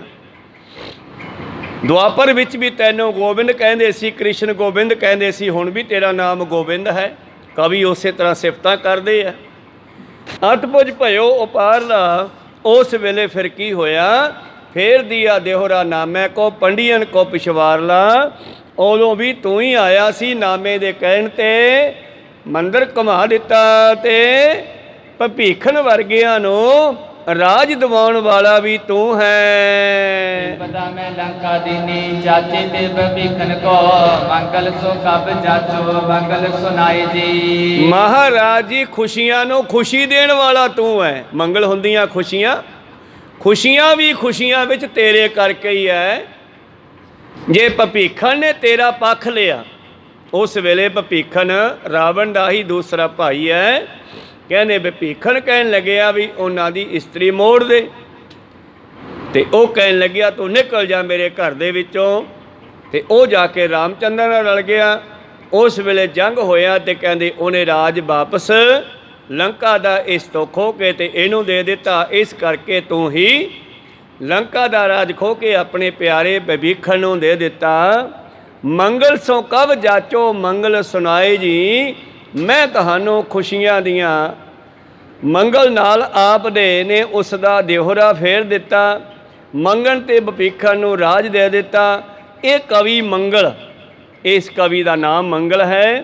ਕਹਿੰਦਾ ਇਹ ਮੰਗਲ ਤੈਨੂੰ ਕੀ ਖੁਸ਼ੀਆਂ ਸੁਣਾਵੇ, ਕੀ ਸਿਫਤਾਂ ਕਰੇ, ਤੇਰੀਆਂ ਸਿਫਤਾਂ ਬਹੁਤ ਹੈ। द्रौपदी न गन होत जाचो सभा माहे कांडो, अंबर ले अंबर माही पै रहे छाए जी। ਜਿਸ ਵੇਲੇ ਦੁਰਯੋਧਨ ਵਰਗੇ ਦੁਸ਼ਟ ਰਾਜਿਆਂ ਨੇ ਦ੍ਰੋਪਦੀ ਦੀ ਬੇਅਦਬੀ ਕਰਨੀ ਚਾਹੀ, ਤਾਂ ਜਿਸ ਵੇਲੇ ਉਹ ਸਾਰੇ ਪਾਸਿਆਂ ਤੋਂ ਹਤਾਸ਼ ਹੋ ਗਈ, ਪਹਿਲਾਂ ਉਸ ਦਾ ਧਿਆਨ ਆਪਣੇ ਪਤੀਆਂ 'ਤੇ ਗਿਆ, ਭਾਵ ਪਾਂਡਵਾਂ 'ਤੇ ਗਿਆ, ਬਈ ਮੈਨੂੰ ਬਚਾਓ। ਉਹ ਨੀਵੀਂ ਪਾ ਗਏ ਕਿਉਂਕਿ ਉਹ ਕਾਣੇ ਹੋ ਚੁੱਕੇ ਸੀ। ਉਹ ਉਸ ਨੂੰ ਵੀ ਦਾਅ ਉੱਤੇ ਲਾ ਚੁੱਕੇ ਸੀ ਜੂਏ ਦੇ ਵਿੱਚ। ਉਹਨੇ ਜਿੱਤ ਲਈ ਸੀ। ਉਸ ਤੋਂ ਬਾਅਦ ਉਸ ਦਾ ਧਿਆਨ ਗਿਆ ਵੱਡੇ ਵੱਡੇ ਮੰਤਰੀਆਂ ਕੰਨੀ, ਜਰਨੈਲਾਂ ਕੰਨੀ। ਇਹਨਾਂ ਦਾ ਦਾਦਾ ਵੀ ਵਿੱਚ ਬੈਠਾ, ਭੀਸ਼ਮ ਪਿਤਾਮਾ, ਜਿਹੜਾ ਕੌਰਵਾਂ ਪਾਂਡਵਾਂ ਦਾ ਦਾਦਾ ਹੈ, ਉਹਦੇ ਕੰਨੀ ਵੀ ਧਿਆਨ ਗਿਆ। ਪਰ ਉਹ ਵੀ ਸਾਰੇ ਦੁਰਯੋਧਨ ਦੇ ਅੰਡਰ ਹੈ, ਕਿਉਂਕਿ ਜਿਹੜਾ ਰਾਜਾ ਬਣ ਗਿਆ ਫਿਰ ਹੇਠਲੇ ਮੰਤਰੀ ਕੋਈ ਬੋਲ। ਅੱਜ ਵੀ ਇਹੀ ਹਾਲਤ ਹੈ ਨਾ, ਭਾਵੇਂ ਰਾਜਾ ਕੁਝ ਵੀ ਕਰੀ ਜਾਵੇ, ਹੇਠਲੇ ਮੰਤਰੀ ਬੋਲਦੇ ਨਹੀਂ।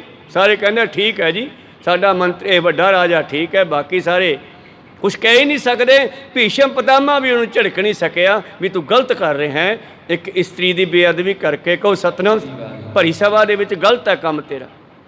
ਭੀਸ਼ਮ ਪਿਤਾਮਾ ਵਰਗੇ, ਦਰੋਣਾਚਾਰੀਆ ਵਰਗੇ ਵੱਡੇ ਵੱਡੇ ਜਰਨੈਲ ਬੈਠੇ ਹੈ, ਉਹਨਾਂ 'ਚ ਕੋਈ ਉਹਦੇ ਵੱਲ ਝਾਕ ਨਹੀਂ ਸਕਿਆ, ਉਹਨੂੰ ਕੋਈ ਰੋਕ ਨਹੀਂ ਸਕਿਆ। ਜਦੋਂ ਇਹਨੇ ਵੇਖਿਆ ਵੀ ਇਹਨਾਂ 'ਚ ਕੋਈ ਵੀ ਮੈਨੂੰ ਬਚਾ ਨਹੀਂ ਸਕਦਾ, ਤੇ ਉਸ ਵੇਲੇ ਫਿਰ ਉਸ ਨੂੰ ਪਰਮੇਸ਼ਰ ਦਾ ਖਿਆਲ ਆਇਆ। ਚਲੋ ਮੌਕੇ 'ਤੇ ਕ੍ਰਿਸ਼ਨ ਜੀ ਅਵਤਾਰ ਹੈ, ਉਹਨੂੰ ਕ੍ਰਿਸ਼ਨ ਦਾ ਖਿਆਲ ਆਇਆ। ਕਹਿੰਦੇ ਦੱਸਦੇ ਆ ਪਿਛਲੇ ਸਮਿਆਂ ਦੇ ਵਿੱਚ, ਇਹਨਾਂ ਦਿਨਾਂ ਦੇ ਵਿੱਚ ਹੀ ਕਿਤੇ ਤੀਰ ਵੱਜਿਆ ਸੀਗਾ ਕ੍ਰਿਸ਼ਨ ਦੀ ਉਂਗਲ 'ਤੇ, ਅਤੇ ਉਸ ਵੇਲੇ ਲੜਕੀਆਂ ਤਾਂ ਹੋਰ ਵੀ ਬਹੁਤ ਖੜੀਆਂ ਸੀਗੀਆਂ, ਅਤੇ ਦ੍ਰੋਪਦੀ ਵੀ ਵਿੱਚ ਖੜੀ ਸੀ। ਪਰ ਤੁਰੰਤ ਹੀ ਦ੍ਰੋਪਦੀ ਨੇ ਆਪਣੀ ਸਾੜੀ ਨੂੰ ਪਾੜ ਕਰਕੇ ਉਸ ਦੀ ਲੀਰ ਗਿੱਲੀ ਕਰਕੇ ਉਹਨਾਂ ਦੀ ਉਂਗਲ 'ਤੇ ਬੰਨ੍ਹੀ ਸੀ। ਭਾਵਨੀ ਭਗਤ ਹੋਏ ਕੌਡੀ ਅਗਰ ਭਾਗ ਰਾਖੈ, ਸਤਿਗੁਰੂ ਤਾਹੇ ਸਰਬ ਨਿਧਾਨ ਦਾਨ ਦੇਤ ਹੈ। ਉਹਨੇ ਇੱਕ ਲੀਰ ਬੰਨ੍ਹੀ ਸੀ ਸਾੜੀ ਦੀ ਪਾੜ ਕੇ ਲਹੂ ਨਿਕਲਣ ਤੋਂ। ਕ੍ਰਿਸ਼ਨ ਜੀ ਕਹਿੰਦੇ ਇਹਦਾ ਬਦਲਾ ਵੀ ਚੁਕਾਉਣਾ ਪੈਣਾ ਮੈਨੂੰ। ਕਹੋ ਸਤਨਾਮ। ਅੱਜ ਉਹ ਲੀਰ ਦੇ ਬਦਲੇ ਦੇ ਵਿੱਚ ਇਹਨੇ ਬੇਨਤੀ ਕੀਤੀ ਕਿ ਮੇਰਾ ਕੋਈ ਨਹੀਂ ਆ, ਹੁਣ ਤੂੰ ਬਚਾ। ਉਸ ਵੇਲੇ ਫਿਰ ਉਹਦੇ ਸਾੜੀ ਨੂੰ ਖਿੱਚਣ ਵਾਲਿਆਂ ਦੀਆਂ ਬਾਹਾਂ ਥੱਕ ਗਈਆਂ, ਲੇਕਿਨ ਸਾੜੀ ਮੁੱਕਣ ਨਹੀਂ ਦਿੱਤੀ। ਕਹੋ ਸਤਨਾਮ। ਉਧਰ ਢੇਰ ਲੱਗਦਾ ਜਾ ਰਿਹਾ, ਸਾੜੀ ਦਾ ਪਤਾ ਨਹੀਂ ਕਿੱਥੋਂ ਆ ਰਹੀ ਹੈ, ਪਰ ਉਹਦੇ ਪਿੰਡੇ ਤੋਂ ਸਾੜੀ ਨਹੀਂ ਲੱਥੀ। ਅਖੀਰ ਥੱਕ ਕੇ ਹਾਰ ਕੇ ਡਿੱਗ ਪਏ ਅਤੇ ਉਸ ਨੂੰ ਛੱਡ ਦਿੱਤਾ ਗਿਆ।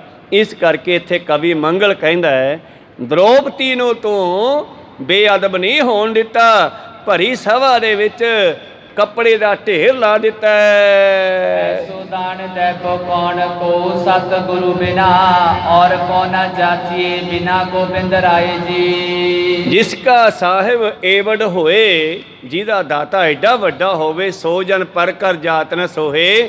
ਉਹ ਐਵੇਂ ਥਾਂ ਥਾਂ 'ਤੇ ਮੰਗਦਾ ਫਿਰੇ, ਤੱਕਿਆ ਮਤਲਬ।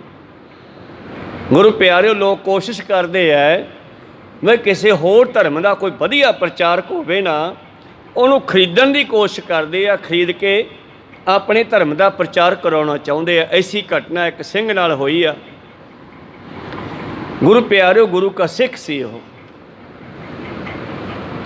ਤਾਂ ਕੀ ਹੋਇਆ, ਇੱਕ ਦਿਨ ਇੱਕ ਸਭਾ ਲੱਗੀ ਆ, ਸਾਰੇ ਹੀ ਧਰਮਾਂ ਦੇ ਪ੍ਰਚਾਰਕ ਉੱਥੇ ਆਏ ਨੇ। ਬਹੁਤ ਛੋਟੀ ਉਮਰ ਦਾ ਉਹ ਸਿੱਖ ਬੱਚਾ ਸੀ, ਅਤੇ ਈਸਾਈਆਂ ਦਾ ਪ੍ਰਚਾਰਕ ਵੀ ਉੱਥੇ ਆਏ ਆ। ਸਾਰਿਆਂ ਨੇ ਆਪੋ ਆਪਣੇ ਭਾਸ਼ਣ ਦਿੱਤੇ, ਉਹ ਸਿੱਖ ਬੱਚੇ ਨੇ ਵੀ ਭਾਸ਼ਣ ਦਿੱਤੇ। ਈਸਾਈਆਂ ਦੇ ਪ੍ਰਚਾਰਕ ਦੀ ਨਿਗਾਹ ਉਹ ਬੱਚੇ 'ਤੇ ਚਲੀ ਗਈ। ਉਹ ਕਹਿਣ ਲੱਗੇ ਆ, ਭਾਈ ਸਾਹਿਬ ਤੁਸੀਂ ਆਪਣੇ ਘਰੇ ਆਇਓ, ਬੈਠ ਕੇ ਗੱਲਬਾਤ ਕਰਾਂਗੇ, ਮਕਸਦ ਤਾਂ ਖਰੀਦਣ ਦਾ ਹੀ ਸੀਗਾ। ਕਹੋ ਸਤਨਾਮ। ਔਰ ਉਹ ਸਿੱਖ ਬੱਚਾ ਚਲਿਆ ਗਿਆ ਮਿਲਣ ਵਾਸਤੇ। ਹੁਣ ਜਿੱਥੇ ਬੈਠ ਕੇ ਈਸਾਈਆਂ ਦਾ ਜਿਹੜਾ ਪ੍ਰਚਾਰਕ ਹੈ, ਮੁਖੀ ਹੈ, ਉੱਥੇ ਟਾਈਮ ਲੈਣਾ ਪੈਂਦਾ ਮਿਲਣ ਵਾਸਤੇ। ਬੜੇ ਲੋਕ ਆਉਂਦੇ ਆ ਮਿਲਣ ਵਾਸਤੇ, ਇਹ ਵੀ ਚਲਿਆ ਗਿਆ। ਬਾਹਰ ਲੋਕ ਬੈਠੇ ਆ ਬੈਂਚਾਂ ਦੇ ਉੱਤੇ, ਇਹ ਵੀ ਬਹਿ ਗਿਆ। ਤਾਂ ਕਾਫੀ ਸਮਾਂ ਲੱਗ ਗਿਆ। ਬਾਹਰ ਉਸ ਈਸਾਈ ਦਾ ਇੱਕ ਕੁੱਤਾ ਬੈਠਾ ਸੀ, ਅਤੇ ਕੁੱਤਾ ਇਹਨਾਂ ਨੂੰ ਭੌਂਕਣ ਲੱਗਿਆ। ਉਹ ਆਪਣੀ ਹੱਡ ਬੀਤੀ ਲਿਖਦੇ ਆ, ਕਹਿੰਦੇ ਮੇਰੇ ਕੋਲ ਨਾ ਪ੍ਰਸ਼ਾਦੇ ਸੀ ਬੰਨੇ ਹੋਏ, ਅਤੇ ਮੈਂ ਪ੍ਰਸ਼ਾਦਾ ਖਾਣ ਲੱਗਿਆ ਅਤੇ ਕੁੱਤਾ ਭੌਂਕਣ ਲੱਗਿਆ। ਅਤੇ ਮੈਂ ਸੋਚਿਆ ਰੋਟੀ ਮੰਗਦਾ ਹੋਊ, ਅਤੇ ਮੈਂ ਅੱਧੀ ਰੋਟੀ ਤੋੜ ਕੇ ਉਹਦੇ ਮੂਹਰੇ ਸਿੱਟਤੀ ਵੀ ਚੁੱਪ ਕਰ ਜਾਊਗਾ। ਪਰ ਰੋਟੀ ਸੁੰਘ ਕੇ ਅਤੇ ਉਹ ਹਟ ਗਿਆ। ਰੋਟੀ ਖਾਧੀ ਨਹੀਂ ਉਸਨੇ, ਪਰੇ ਹੋ ਕੇ ਬਹਿ ਗਿਆ। ਇਤਨੀ ਅੰਦਰੋਂ ਪਾਦਰੀ ਆਇਆ ਉਹਨਾਂ ਦਾ, ਉਹਨੂੰ ਦੱਸਿਆ ਵੀ ਇੱਕ ਸਿੱਖ ਬੱਚਾ ਹੈ, ਕੋਈ ਤੁਹਾਨੂੰ ਮਿਲਣ ਵਾਸਤੇ ਆਇਆ। ਪਾਦਰੀ ਬਾਹਰ ਆਇਆ। ਪਾਦਰੀ ਬਾਹਰ ਆਇਆ, ਕੁੱਤੇ ਦੇ ਕੋਲ ਰੋਟੀ ਪਈ ਦੇਖੀ। ਉਹ ਕਹਿਣ ਲੱਗਿਆ ਵੀ ਇਹ ਕੁੱਤੇ ਰੋਟੀ ਕਿਹਨੇ ਪਾਈ ਆ? ਉਹ ਸਿੱਖ ਕਹਿਣ ਲੱਗਿਆ ਮੈਂ ਪਾਈ ਆ, ਪਰ ਇਹਨੇ ਖਾਧੀ ਨਹੀਂ। ਉਹ ਪਾਦਰੀ ਬੜੇ ਮਾਣ ਨਾਲ ਕਹਿਣ ਲੱਗਿਆ ਇਹ ਕੁੱਤਾ ਓਨਾ ਚਿਰ ਨਹੀਂ ਖਾਂਦਾ ਜਿੰਨਾ ਚਿਰ ਮੈਂ ਆਪਦੇ ਹੱਥ ਨਾਲ ਨਾ ਪਾਵਾਂ। ਕਹੋ ਸਤਨਾਮ। ਉਹਨੇ ਉਹੀ ਰੋਟੀ ਚੱਕੀ ਪਾਦਰੀ ਨੇ ਅੱਧੀ ਤੇ ਕੁੱਤੇ ਨੂੰ ਦੁਬਾਰਾ ਪਾਤੀ, ਕੁੱਤੇ ਨੇ ਖਾ ਲਈ। ਉਹ ਬੱਚੇ ਨੂੰ ਉਹ ਸਿੱਖ ਨੂੰ ਅੰਦਰ ਲਿਜਾ ਰਿਹਾ, ਨਾਲੇ ਜਾਂਦੇ ਜਾਂਦੇ ਗੱਲ ਸੁਣਾ ਰਿਹਾ। ਬਸ ਆ 20 ਕਦਮਾਂ ਦੇ ਵਿੱਚ ਜਾਂਦੇ ਜਾਂਦੇ ਗੱਲ ਸੁਣਾਈ। ਉਹ ਜਵਾਕ ਦਾ, ਉਹ ਬੱਚੇ ਦਾ, ਉਹ ਸਿੱਖ ਦਾ ਦਿਮਾਗ ਘੁੰਮਿਆ ਵੀ ਯਾਰ ਮੈਂ ਗੁਰੂ ਗੋਬਿੰਦ ਸਿੰਘ ਦਾ ਸਿੱਖ ਹੋ ਕੇ ਇਸ ਪਾਦਰੀ ਦੇ ਪੈਰਾਂ ਵਿੱਚ ਪੈਣ ਵਾਸਤੇ ਆ ਗਿਆ। ਹੋ ਸਕਦਾ ਹੈ ਮੈਨੂੰ ਆਪ ਦਾ ਪ੍ਰਚਾਰ ਕਰਨ ਵਾਸਤੇ ਕਹੇ, ਹੋ ਸਕਦਾ ਮੈਨੂੰ ਈਸਾਈ ਬਣਾਉਣ ਵਾਸਤੇ ਕਹੇ। ਇਹਦਾ ਕੁੱਤਾ ਮੇਰੀ ਰੋਟੀ ਨਹੀਂ ਖਾ ਰਿਹਾ, ਮੈਂ ਇਹਦੀਆਂ ਰੋਟੀਆਂ ਕਿਉਂ ਖਾਵਾਂ। ਕਹਿੰਦੇ ਉਦੋਂਗਾ ਉਹ ਗਿਆ ਨਹੀਂ। ਪਾਦਰੀਆਂ ਚੰਗਾ ਸਤਿ ਸ੍ਰੀ ਅਕਾਲ ਜੀ, ਬਸ ਮਿਲ ਲੈ। ਜਿਹੜੀ ਗੱਲ ਸਮਝਾਉਣ ਆਉਣੀ ਸੀ ਉਹ ਮੈਨੂੰ ਕੁੱਤੇ ਨੇ ਸਮਝਾ ਦਿੱਤੀ ਆ, ਹੁਣ ਮੈਨੂੰ ਤੈਨੂੰ ਮਿਲਣ ਦੀ ਲੋੜ ਨਹੀਂ ਹੈ। ਉਹ ਬੱਚੇ ਨੇ ਮੋਬਾਈਲ 'ਤੇ ਵੀ ਇੱਕ ਚੀਜ਼ਾਂ ਬੜੀਆਂ ਅਮੋਲਕ ਪੁਰਾਣੀਆਂ ਚੀਜ਼ਾਂ ਲੋਕ ਪਾ ਦਿੰਦੇ ਆ ਜਿਨ੍ਹਾਂ ਕੋਲੇ ਹੁੰਦੀਆਂ ਪਰ ਗਿਆਨ ਵਾਲੀਆਂ। ਕਹਿੰਦੇ ਉਹ ਜਿਸ ਦਾ ਨਾਮ ਅਨਮੋਲ ਹੈ ਸਿੱਖ ਦਾ, ਉਸ ਨੇ ਉੱਥੋਂ ਹੀ ਮੁੜਨਾ ਕੀਤਾ ਅਤੇ ਉਹਨੂੰ ਕਹਿੰਦਾ ਪਾਦਰੀ ਸਾਹਿਬ ਜਿਹੜੀ ਗੱਲ ਮੈਨੂੰ ਗੁਰੂ ਨੇ ਸਮਝਾਉਣੀ ਸੀ ਉਹ ਕੁੱਤੇ ਦੇ ਵਿੱਚੋਂ ਹੀ ਸਮਝਾ ਦਿੱਤੀ ਆ, ਮੈਨੂੰ ਕੋਈ ਲੋੜ ਨਹੀਂ ਤੇਰੀ। ਉੱਥੇ ਘਰ ਨੂੰ ਮੁੜਿਆ ਆ।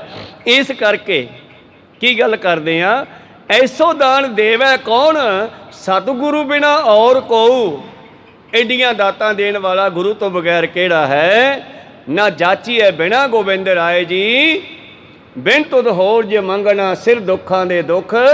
ਦੇਹ ਨਾਮ ਸੰਤੋਖੀਆ ਉਤਰੇ ਮਨ ਕੀ ਭੁੱਖ। ਬਾਬਾ ਫਰੀਦ ਕਹਿੰਦੇ ਵਾਰ ਪਰਾਇਆ ਬੈਸਣਾ, ਕਿਸੇ ਦਰ 'ਤੇ ਮੰਗਣਾ ਨਾ ਪਵੇ ਮੈਨੂੰ। ਵਾਰ ਪਰਾਇਆ ਬੈਸਣਾ ਸਾਈਂ ਮੁਝ ਨਾ ਦੇ। ਜੇ ਤੂੰ ਐਵੇਂ ਰੱਖ ਸੀ ਜਿਉਂ ਸਰੀਰੋਂ ਲੈ, ਮੇਰੀ ਮੌਤ ਕਰ ਦੇ, ਮੈਨੂੰ ਕਿਸੇ ਹੋਰ ਤੋਂ ਮੰਗਣਾ ਚੰਗਾ ਨਹੀਂ ਲੱਗਦਾ ਜੀ। ਆਸੁਰ ਬਿਦਾਰ ਬੇਕੋ ਸੁਰਪਤ ਪਾਰ ਬੇਕੋ, ਭਗਤ ਉਦਾਰ ਬੇਕੋ ਮੁਕਤ ਕੀ ਜਰੀ ਹੈ। ਹੀ ਸਤਿਗੁਰੂ ਤੁਹਾਡੇ ਹੱਥ ਵਿੱਚ ਜੜੀ ਬੂਟੀ, ਤੁਹਾਡੇ ਬਚਨਾਂ ਵਿੱਚ, ਤੁਹਾਡੇ ਦਰਸ਼ਨਾਂ ਵਿੱਚ ਸ਼੍ਰੀ ਹਰਿਕ੍ਰਿਸ਼ਨ ਧਿਆਈ ਹੈ। ਜਿਸ ਡਿਠੈ ਸਭ ਦੁੱਖ ਜਾਏ। ਹੇ ਸਤਿਗੁਰੂ ਗੋਬਿੰਦ ਸਿੰਘ ਮਹਾਰਾਜ ਜੀ, ਅਸਰ ਬਿਦਾਰ ਵੇਖੋ ਦੈਂਤਾਂ ਨੂੰ ਭਜਾਉਣ ਦੇ ਲਈ, ਸੁਰਬਤ ਪਾਰ ਵੇਖੋ ਦੇਵਤਿਆਂ ਨੂੰ ਮਿਲਾਉਣ ਦੇ ਲਈ ਤੁਹਾਡੇ ਕੋਲੇ ਮੁਕਤੀ ਦੀ ਛੜੀ ਹੈ। ਹਰ ਦਲ ਭਾਜ ਬੇਕੋ ਗਾੜੇ ਗੜ ਗਾਜ ਬੇਕੋ, ਸਭ ਸੁਖ ਸਜ ਬੇਕੋ ਮਹਾ ਸੁਖ ਭਰੀ ਹੈ। ਅਰਦਲ ਭੰਜ ਵੇਖੋ ਦੁਸ਼ਮਣ ਨੂੰ ਖਤਮ ਕਰਨ ਵਾਲੇ, ਗਾੜੇ ਗੜ ਗੰਜ ਵੇਖੋ ਕਿਲਿਆਂ ਦੇ ਮਾਲਕ ਬਣਨ ਵਾਲੇ, ਸਭ ਸੁੱਖ ਸੰਜ ਵੇਖੋ ਸਾਰੇ ਸੁੱਖਾਂ ਦੇ ਦੇਣ ਵਾਲੇ ਦਾਤਾ। ਮਹਾ ਸੁਖ ਭਰੀ ਹੈ, ਤੁਸੀਂ ਹੀ ਸਾਰੇ ਸੁੱਖਾਂ ਦੇ ਮਾਲਕ ਹੋ। ਕਰਤ ਕਲੋਲ ਗੁਰੂ ਗੋਬਿੰਦ ਕੇ ਕਰ ਮਾਹੇ, ਚੱਕਰ ਸਾਤ ਹੁੰਦੇ ਮਾਰਵੇ ਕੀ ਬਿਦ ਭਰੀ ਹੈ। ਤੋ ਕ੍ਰਿਸ਼ਨ ਦੀ ਉਂਗਲ ਦੇ ਉੱਤੇ ਚੱਕਰ ਹੁੰਦਾ ਸੀਗਾ ਤੇ ਇੱਥੇ ਗੁਰੂ ਗੋਬਿੰਦ ਸਿੰਘ ਜੀ ਕੌਤਕ ਕਰਦੇ ਹਨ ਐਸੇ ਕਿ ਸਾਡੇ ਦੁਸ਼ਮਣਾਂ ਨੂੰ ਮਾਰ ਦਿੰਦੇ ਆ। ਦੁਸ਼ਮਣ ਸਾਡੇ ਅੰਦਰ ਵੀ ਹੈ ਤੇ ਸਾਡੇ ਬਾਹਰ ਵੀ ਹੈ। ਕਹੋ ਸਤਿਨਾਮ। ਕਾਮ ਕ੍ਰੋਧ ਲੋਭ ਮੋਹ ਬਿਨਸ ਜਾਏ ਅਮੇਵ, ਨਾਨਕ ਪ੍ਰਭ ਸ਼ਰਨਾਗਤੀ ਕਰ ਪ੍ਰਸਾਦ ਗੁਰਦੇਵ। ਗੁਰੂ ਜੀ ਗੱਲਾਂ ਗੱਲਾਂ ਦੇ ਵਿੱਚ ਹੀ ਸਾਡੇ ਅੰਦਰੋਂ ਵਿਕਾਰਾਂ ਰੂਪੀ ਦੁਸ਼ਮਣਾਂ ਨੂੰ ਮਾਰ ਦਿੰਦੇ ਹੈ। ਬਾਹਰਲੇ ਦੁਸ਼ਮਣਾਂ ਨੂੰ ਵੀ ਐਸੀਆਂ ਕਲੋਲਾਂ ਭਾਵ ਕੌਤਕ ਕਰਦੇ ਕਰਦੇ ਹੀ ਮਾਰ ਦਿੰਦੇ ਹੈ। ਮੈਨੂੰ ਤੁਸੀਂ ਵਿਸ਼ਨੂੰ ਦੇ ਰੂਪ 'ਚੋਂ, ਕ੍ਰਿਸ਼ਨ ਦੇ ਰੂਪ 'ਚੋਂ ਦਿਸਦੇ ਹੋ। ਕਵੀ ਕਹਿੰਦਾ ਹੈ ਵਾਦੇ ਕੀ ਨਿਸ਼ਾਨੀ ਹੈ ਪੂਰਬ ਜਨਮ ਹੋ ਕੀ ਕਤ ਤਬ, ਬੁੱਧੀ ਸਦਾ ਅਬ ਸਿਆਮ ਰੰਗ ਛਰੀ ਹੈ। ਔਰ ਉਸ ਵੇਲੇ ਤੋਂ ਕਾਲੇ ਰੰਗ ਦੇ ਵਿੱਚ ਸੀਗਾ। ਕ੍ਰਿਸ਼ਨ ਦੇ ਦੋ ਰੂਪ ਹੈ, ਕਾਲਾ ਤੇ ਇੱਕ ਗੋਰਾ। ਇਹਨਾਂ ਦੋਹਾਂ ਰੂਪਾਂ ਦੇ ਪਿੱਛੇ ਵੀ ਕੋਈ ਗੁਰੂ ਪਿਆਰਿਓ ਸਾਇੰਟੀਫਿਕ ਗੱਲ ਹੈ।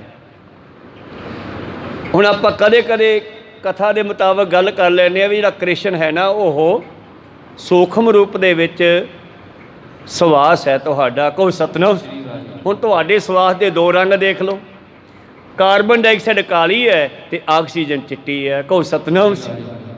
ਕ੍ਰਿਸ਼ਨ ਦੇ ਦੋ ਰੂਪ ਉਧਰ ਵਿਖਾਏ ਗਏ ਆ ਬਿੰਦਰਾਵਨ ਦੇ ਵਿੱਚ, ਦਵਾਰਕਾ ਦੇ ਵਿੱਚ। ਇੱਕ ਥਾਂ ਕ੍ਰਿਸ਼ਨ ਦੀ ਮੂਰਤੀ ਲੱਗੀ ਆ ਬਿਲਕੁਲ ਕਾਲਾ ਸ਼ਾਹ ਰੰਗ ਹੈ, ਇੱਕ ਥਾਂ ਤੇ ਉਹਨਾਂ ਦੀ ਗੋਰੇ ਰੰਗ ਦੀ ਚਿੱਟੇ ਰੰਗ ਦੀ ਮੂਰਤੀ ਲੱਗੀ ਆ।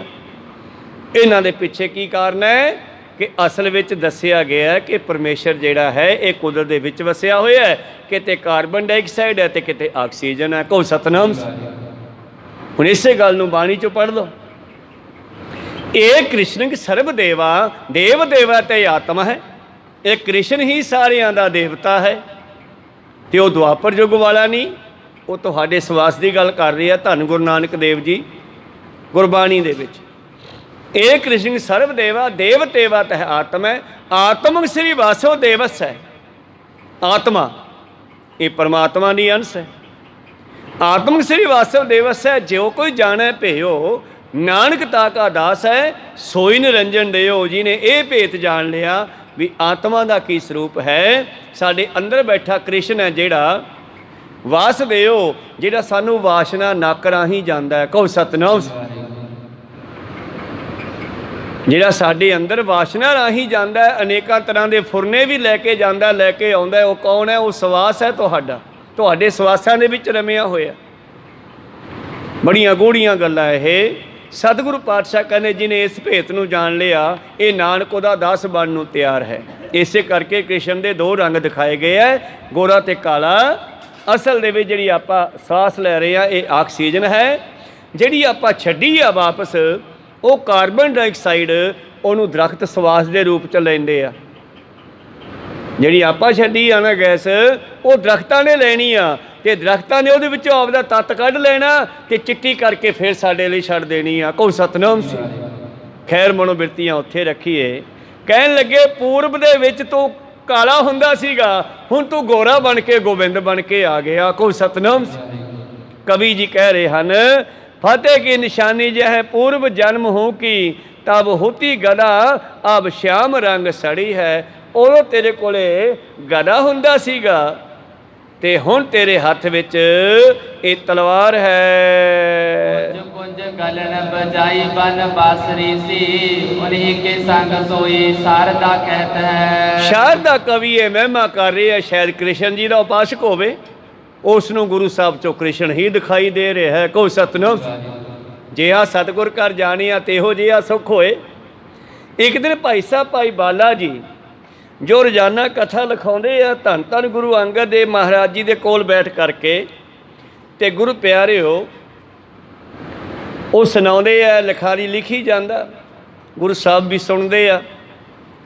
ਇੱਕ ਦਿਨ ਕਿਤੇ ਇਕਾਂਤ ਵਿੱਚ ਬੈਠੇ ਭਾਈ ਬਾਲਾ ਤੇ ਗੁਰੂ ਅੰਗਦ ਦੇਵ ਜੀ ਕਹਿਣ ਲੱਗੇ, ਭਾਈ ਬਾਲਾ ਜੀ ਮਹਾਰਾਜ ਅਸੀਂ ਵੀ ਬਚਪਨ ਤੋਂ ਗੁਰੂ ਨਾਨਕ ਪਾਤਸ਼ਾਹ ਦੇ ਨਾਲ ਰਹੇ ਹਾਂ, ਤੇ ਤੁਸੀਂ ਵੀ ਪਿੱਛੇ ਜੀ ਆਏ ਜਦੋਂ ਕਰਤਾਰਪੁਰ ਵਸਾਇਆ,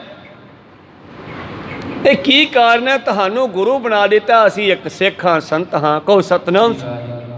ਤੇ ਗੁਰੂ ਅੰਗਦ ਦੇਵ ਜੀ ਦਾ ਵੀ ਇਹੀ ਜਵਾਬ ਸੀਗਾ। ਕਹਿੰਦੇ ਬਾਲਾ ਜੀ ਤੁਸੀਂ ਗੁਰੂ ਨਾਨਕ ਦੇਵ ਜੀ ਨੂੰ ਕੀ ਸਮਝਦੇ ਸੀਗੇ? ਕਹਿੰਦੇ ਅਸੀਂ ਤਾਂ ਉਹਨਾਂ ਨੂੰ ਇੱਕ ਮਹਾਨ ਸੰਤ ਸਮਝਦੇ ਸੀਗੇ। ਬਸ ਫਿਰ ਇਹੀ ਫਰਕ ਹੈ, ਮੈਂ ਉਹਨਾਂ ਨੂੰ ਰੱਬ ਸਮਝਿਆ ਸੀ, ਮੈਨੂੰ ਉਹਨਾਂ ਨੇ ਰੱਬ ਬਣਾਤਾ, ਤੁਸੀਂ ਉਹਨਾਂ ਨੂੰ ਸੰਤ ਸਮਝਿਆ, ਤੁਹਾਨੂੰ ਉਹਨਾਂ ਨੇ ਸੰਤ ਬਣਾਤਾ। ਜੇਵੜ ਭਾਵ ਹੈ ਤੇਵੜ ਹੋਏ। ਜਿਹੋ ਜਿਹੀ ਤੁਹਾਡੀ ਭਾਵਨਾ ਹੋਵੇਗੀ ਗੁਰੂ ਪ੍ਰਤੀ, ਤੁਹਾਨੂੰ ਗੁਰੂ ਉਹੇ ਜਿਹੇ ਬਣਾ ਦੂਗਾ। ਕਹੋ ਸਤਿਨਾਮ। ਤੁਹਾਡੀ ਭਾਵਨਾ 'ਤੇ ਡਿਪੈਂਡ ਕਰਦਾ। ਜਿਹਾ ਸਤਿਗੁਰ ਕਰ ਜਾਣਿਆ ਤੇਹੋ ਜਿਹਾ ਸੁੱਖ ਹੋਏ। ਹੁਣ ਇੱਥੇ ਕਵੀ ਸ਼ਾਰਦਾ ਕੀ ਕਹਿੰਦਾ? ਕਹਿੰਦਾ ਤੂੰ ਹੀ ਕੁੰਜ ਕਹਿੰਦੇ ਆ ਮਹੱਲੇ, ਕਹਿੰਦੇ ਕੁੰਜ ਕੁੰਜ ਗਲਨ ਬਜਾਈ, ਸਾਰੇ ਬਿੰਦਰਾ ਬਣਦੇ ਮਹੱਲਿਆਂ ਦੀਆਂ ਗਲੀਆਂ ਵਿੱਚ। ਬਜਾਈ ਬਨ ਬਾਂਸਰੀ ਸੀ, ਉਨੀ ਕੇ ਸੰਗ ਸੋਈ ਸ਼ਾਰਦਾ ਕਹਿਤ ਹੈ। ਮੈਨੂੰ ਲੱਗਦਾ ਹੈ ਤੂੰ ਉਹ ਬਾਂਸਰੀ ਵਾਲਾ ਹੁਣ ਆਨੰਦਪੁਰ ਦੀਆਂ ਗਲੀਆਂ 'ਚ ਆ ਗਿਆ। ਜਮਨਾ ਕੇ ਤਟ ਬਾਸੀ ਬਟ ਕੇ ਨਿਕਟ ਸੋਈ, ਤਟ ਸਤ ਦਰਵ ਆਨ ਸਹਿਤੀ ਕਰਤ ਹੈ। ਪਹਿਲਾਂ ਤੂੰ ਬਿੰਦਰਾ ਬਣਦੀ ਜਮਨਾ ਦੇ ਕਿਨਾਰੇ ਬਹੁਤ ਰਹਿੰਦਾ ਸੀਗਾ, ਹੁਣ ਤੂੰ ਸਤਲੁਜ ਦੇ ਕਿਨਾਰੇ ਆ ਕੇ ਡੇਰਾ ਲਾ ਲਿਆ। ਕਹੋ ਸਤਿਨਾਮ। ਆਨੰਦਪੁਰ ਸਾਹਿਬ ਸਤਲੁਜ ਕਿਨਾਰੇ ਤੇ ਹੈ। ਕਹਿੰਦੀ ਉਦੋਂ ਤੂੰ ਜਮਨਾ ਤੇ ਬਹੁਤ ਖੇਡਦਾ ਸੀਗਾ, ਹੁਣ ਤੂੰ ਸਤਲੁਜ ਦੇ ਕਿਨਾਰੇ ਆ ਬੈਠਾ ਹੈ। ਬਣ ਕੇ ਭੂਪ ਕੇ ਭਗਤ ਲੋਕੋ, ਭਾਗ ਅੰਛਰੀ ਕੀ ਮੋਸੋ ਕਹਿਬੇ ਬਣਤ ਹੈ। ਓ ਲੋਕੋ ਆਓ ਤੁਹਾਨੂੰ ਦਿਖਾਵਾਂ, ਉਹ ਬਿੰਦਰਾ ਵਾਲਾ ਕ੍ਰਿਸ਼ਨ ਗੁਰੂ ਗੋਬਿੰਦ ਬਣ ਕੇ ਆ ਗਿਆ। ਕਹੋ ਸਤਿਨਾਮ। ਆਓ ਮੈਂ ਤੁਹਾਨੂੰ ਦਿਖਾਵਾਂ ਉਹ ਸਿੰਘਾਸਣ ਦੇ ਬਰਾਜੇ, ਰਾਜਿਆਂ ਦੇ ਰਾਜੇ ਗੁਰੂ ਗੋਬਿੰਦ ਸਿੰਘ ਜੀ ਤੇ ਪ੍ਰਿਥਵੀ ਤੇ ਬੈਠੇ ਭਗਤ ਜਣੋ। ਵੇਖੋ ਇਹ ਜੋ ਸਤਿਗੁਰਾਂ ਦੇ ਹੱਥ ਵਿੱਚ ਛੜੀ ਹੈ, ਇੱਕ ਛੜੀ 8ਵੇਂ ਪਾਤਸ਼ਾਹ ਵੀ ਰੱਖਦੇ ਸੀਗੇ, ਜਿਹਦੇ ਸਿਰ ਤੇ ਰੱਖ ਦਿੰਦੇ ਉਹਨੂੰ ਬ੍ਰਹਮ ਗਿਆਨ ਹੋ ਜਾਂਦਾ। ਕਹੋ ਸਤਿਨਾਮ। ਅੱਜ ਤੁਸੀਂ ਜਿਹੜੇ ਹੱਥ ਵਿੱਚ ਛੋਟੀ ਜਿਹੀ ਛੜੀ ਰੱਖਦੇ ਹੋ ਮਹਾਰਾਜ, ਇਹ ਛੜੀ ਦੇ ਭਾਗ ਨੂੰ ਮੈਨੂੰ ਕਹਿਣੇ ਹੀ ਬਣਦੇ ਹਨ ਕਿ ਤੂੰ ਉਹ ਕ੍ਰਿਸ਼ਨ ਹੈ ਤੇ ਜਿਹਦੇ ਸਿਰ ਤੇ ਛੜੀ ਰੱਖ ਦਿੰਦਾ ਉਹਦੇ ਭਾਗ ਚਮਕ ਜਾਂਦੇ ਹਨ। ਆਨ ਹੈ ਵੇਖੇ ਔਤਰਿਓ ਤੋ ਮੁਖ ਹੀ ਰਹਿਤ ਲਾਗੀ, ਗੋਬਿੰਦ ਹੈ ਔਤਰਿਓ ਤੋ ਹੱਥ ਹੀ ਰਹਿਤ ਹੈ। ਜਦੋਂ ਉਹ ਬੰਸਰੀ ਵੀ ਕਿੱਡੀ ਕੁ ਛਟੀ ਸਮਝ ਲਓ, ਉਹ ਬਾਂਸ ਦੀ ਪੋਰੀ ਹੁੰਦੀ ਆ ਤੇ ਇਹ ਛਟੀ ਆ। ਕਹਿੰਦੀ ਉਦੋਂ ਇਹ ਛਟੀ ਤੇਰੇ ਮੂੰਹ ਦੇ ਬੁੱਲਾਂ ਨਾਲ ਲੱਗੀ ਰਹਿੰਦੀ ਸੀ ਵਜਾਉਣ ਵਾਸਤੇ ਬੰਸਰੀ, ਉਦੋਂ ਤੇਰੇ ਮੂੰਹ ਦੇ ਬੁੱਲਾਂ ਨਾਲ ਲੱਗੀ ਰਹਿੰਦੀ ਸੀ, ਹੁਣ ਇਹ ਤੇਰੇ ਹੱਥ ਵਿੱਚ ਰਹਿੰਦੀ ਹੈ। ਇਹਦੀ ਤੇਰੇ ਨਾਲ ਬੜੀ ਦੋਸਤੀ ਹੈ। ਤੇ ਗੱਲ ਸੁਣਿਓ, ਕ੍ਰਿਸ਼ਨ ਦੀ ਘਰ ਵਾਲੀ ਹੈ ਰੁਕਮਣੀ, ਤੇ ਰੁਕਮਣੀ ਕਹਿੰਦੀ ਆਹ ਜਿਹੜੀ ਮੇਰੀ ਸੌਕਣ ਬੰਸਰੀ ਹੈ ਨਾ, ਇਹ ਰੱਬ ਕਰੇ ਟੁੱਟ ਜਾਵੇ, ਇਹ ਮੈਨੂੰ ਕ੍ਰਿਸ਼ਨ ਨਾਲ ਗੱਲ ਹੀ ਨਹੀਂ ਕਰਨ ਦਿੰਦੀ। ਕੋ ਸਤ ਦਿਨ ਰਾਤ ਉਸੇ ਨੂੰ ਬੁਝਾਈ ਜਾਂਦਾ, ਇਹ ਮੇਰੀ ਬੜੀ ਸੌਕਣ ਜੰਮੀ ਹੈ ਬੰਸਰੀ। ਪਰ ਕੀ ਕਰਨ, ਕ੍ਰਿਸ਼ਨ ਜੀ ਉਸ ਮਸਤੀ ਦੇ ਵਿੱਚ ਹਨ। ਇਸ ਕਰਕੇ ਇੱਥੇ ਕਵੀ ਕਹਿਣਾ, ਕਾਣ ਹੋਇਆ ਕਿ ਔਤਰਿਓ ਤੋਂ ਮੁਖ ਹੀ ਰਹਿਤ ਲਾਗੀ। ਜਦੋਂ ਤੂੰ ਕ੍ਰਿਸ਼ਨ ਬਣ ਕੇ ਆਇਆ ਸੀ ਉਦੋਂ ਇਹ ਬਾਂਸਰੀ ਜਿਹੀ, ਇਹ ਛਟੀ ਜੀ ਤੇਰੇ ਬੁੱਲਾਂ 'ਤੇ ਲੱਗੀ ਰਹਿੰਦੀ ਸੀ, ਮੂੰਹ 'ਚ ਲੱਗੀ ਰਹਿੰਦੀ ਸੀ, ਤੇ ਹੁਣ ਇਹ ਛਟੀ ਤੇਰੇ ਹੱਥ ਵਿੱਚ ਲੱਗੀ ਰਹਿੰਦੀ ਹੈ। ਪੂਰਨ ਪੁਰਖ ਅਵਤਾਰ ਆਨ ਲੀਨ ਆਪ, ਜਾ ਕੇ ਦਰਬਾਰ ਮਨ ਚਿਤਵੇ ਸੋ ਪਾਈਏ। ਵਾਹ ਮਹਾਰਾਜ, ਤੁਸੀਂ ਪੂਰਨ ਪੁਰਖ ਪਰਮੇਸ਼ਰ ਦੇ ਸਰੂਪ ਹੋ, ਜਿਨ੍ਹਾਂ ਦੇ ਦਰਬਾਰ 'ਚੋਂ ਮੰਗਣ ਦੀ ਲੋੜ ਨਹੀਂ ਪੈਂਦੀ, ਜੋ ਸੋਚਦੇ ਆ ਉਹੀ ਦੇ ਦਿੰਦੇ ਆ। ਘਟ ਘਟ ਵਾਸੀ ਅਬਨਾਸੀ ਨਾਮ ਜਾਗੋ ਜਗ, ਕਰਤਾ ਕਰਨਹਾਰ ਸੋਈ ਦਿਖਾਰੀਏ। ਤਾਂ ਤੂੰ ਸਾਰਿਆਂ ਦੇ ਘਟਾਂ ਵਿੱਚ ਵਸਣ ਵਾਲਾ, ਸਾਨੂੰ ਕਹਿਣਾ ਨਹੀਂ ਪੈਂਦਾ, ਆਪੇ ਦੇ ਦੇਣਾ। ਤੂੰ ਆਪੇ ਦੇ ਦੇਣਾ, ਸਾਨੂੰ ਕਹਿਣਾ ਨਹੀਂ ਪੈਂਦਾ, ਕਿਉਂਕਿ ਸਾਰਿਆਂ ਦੇ ਹਿਰਦੇ ਵਿੱਚ ਤੂੰ ਵਸਦਾ ਹੈ।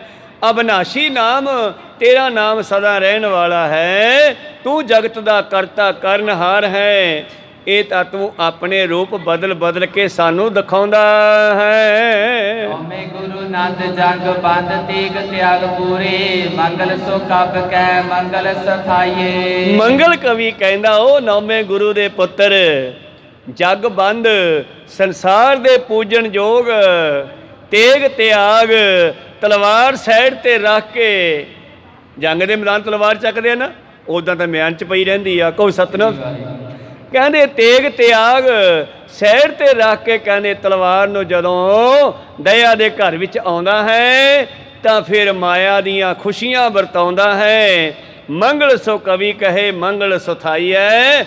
ਤੂੰ ਫਿਰ ਖੁਸ਼ੀਆਂ ਦੇ ਵਿੱਚ ਆ ਕੇ, ਜਿਸ ਹੱਥ ਵਿੱਚ ਤੇਗ ਹੁੰਦੀ ਹੈ ਉਥੋਂ ਦਾਤਾਂ ਵੰਡਦਾ ਹੈ ਜੀ। ਆਨੰਦ ਕੋ ਦਾਤਾ ਗੁਰ ਸਾਹਿਬ ਗੋਬਿੰਦ ਰਾਏ, ਚਾਹੇ ਜੋ ਆਨੰਦ ਤੋਂ ਆਨੰਦਪੁਰ ਆਈਏ। ਆਓ ਆਓ ਲੋਕੋ, ਮੈਂ ਤੁਹਾਨੂੰ ਦੱਸਦਾ, ਜੇ ਤੁਸੀਂ ਆਨੰਦ ਭਾਲਦੇ ਹੋ ਤਾਂ ਆਨੰਦਪੁਰ ਆ ਜਾਓ। ਉੱਥੇ ਆਨੰਦ ਦਾ ਦਾਤਾ ਗੁਰੂ ਗੋਬਿੰਦ ਸਿੰਘ ਰਹਿੰਦਾ।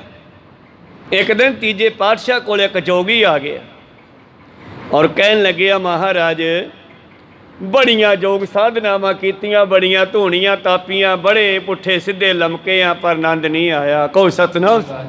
ਅੱਛਾ, ਮਸਤੀ ਵਿੱਚ ਬੈਠੇ ਤੀਜੇ ਪਾਤਸ਼ਾਹ, ਆਨੰਦ ਨਹੀਂ ਆਇਆ? ਨਹੀਂ ਮਹਾਰਾਜ, ਫਿਰ ਤੂੰ ਸਾਡੇ ਘਰੇ ਜਨਮ ਲੈ ਲਾ, ਆਨੰਦ ਆ ਜਾਊਗਾ। ਉਸ ਪਾਤਸ਼ਾਹ ਨੇ ਸਹਿਜ ਸੁਭਾਅ ਕਿਹਾ ਤੇ ਜੋਗੀ ਨੇ ਆਪਣਾ ਸਰੀਰ ਤਿਆਗਤਾ ਜੰਗਲ ਵਿੱਚ ਜਾ ਕੇ, ਔਰ ਧਿਆਨ ਧਰਿਆ ਗੁਰੂ ਅਮਰਦਾਸ ਮਹਾਰਾਜ ਜੀ ਦਾ। ਤੇ ਇਹਨਾਂ ਦੇ ਘਰੇ ਨੂੰਹ ਦੇ ਕੋਲ ਬੱਚਾ ਹੋਣ ਵਾਲਾ ਸੀ, ਰੂਹ ਬਣ ਕੇ ਉੱਥੇ ਆ ਗਿਆ। ਕੋਈ ਸਤਨਾਮ ਸ੍ਰੀ। ਪਰ ਇਹ ਤਾਂ ਗੁਰੂ ਪਾਤਸ਼ਾਹ ਹੀ ਜਾਣਦੇ ਆ ਨਾ।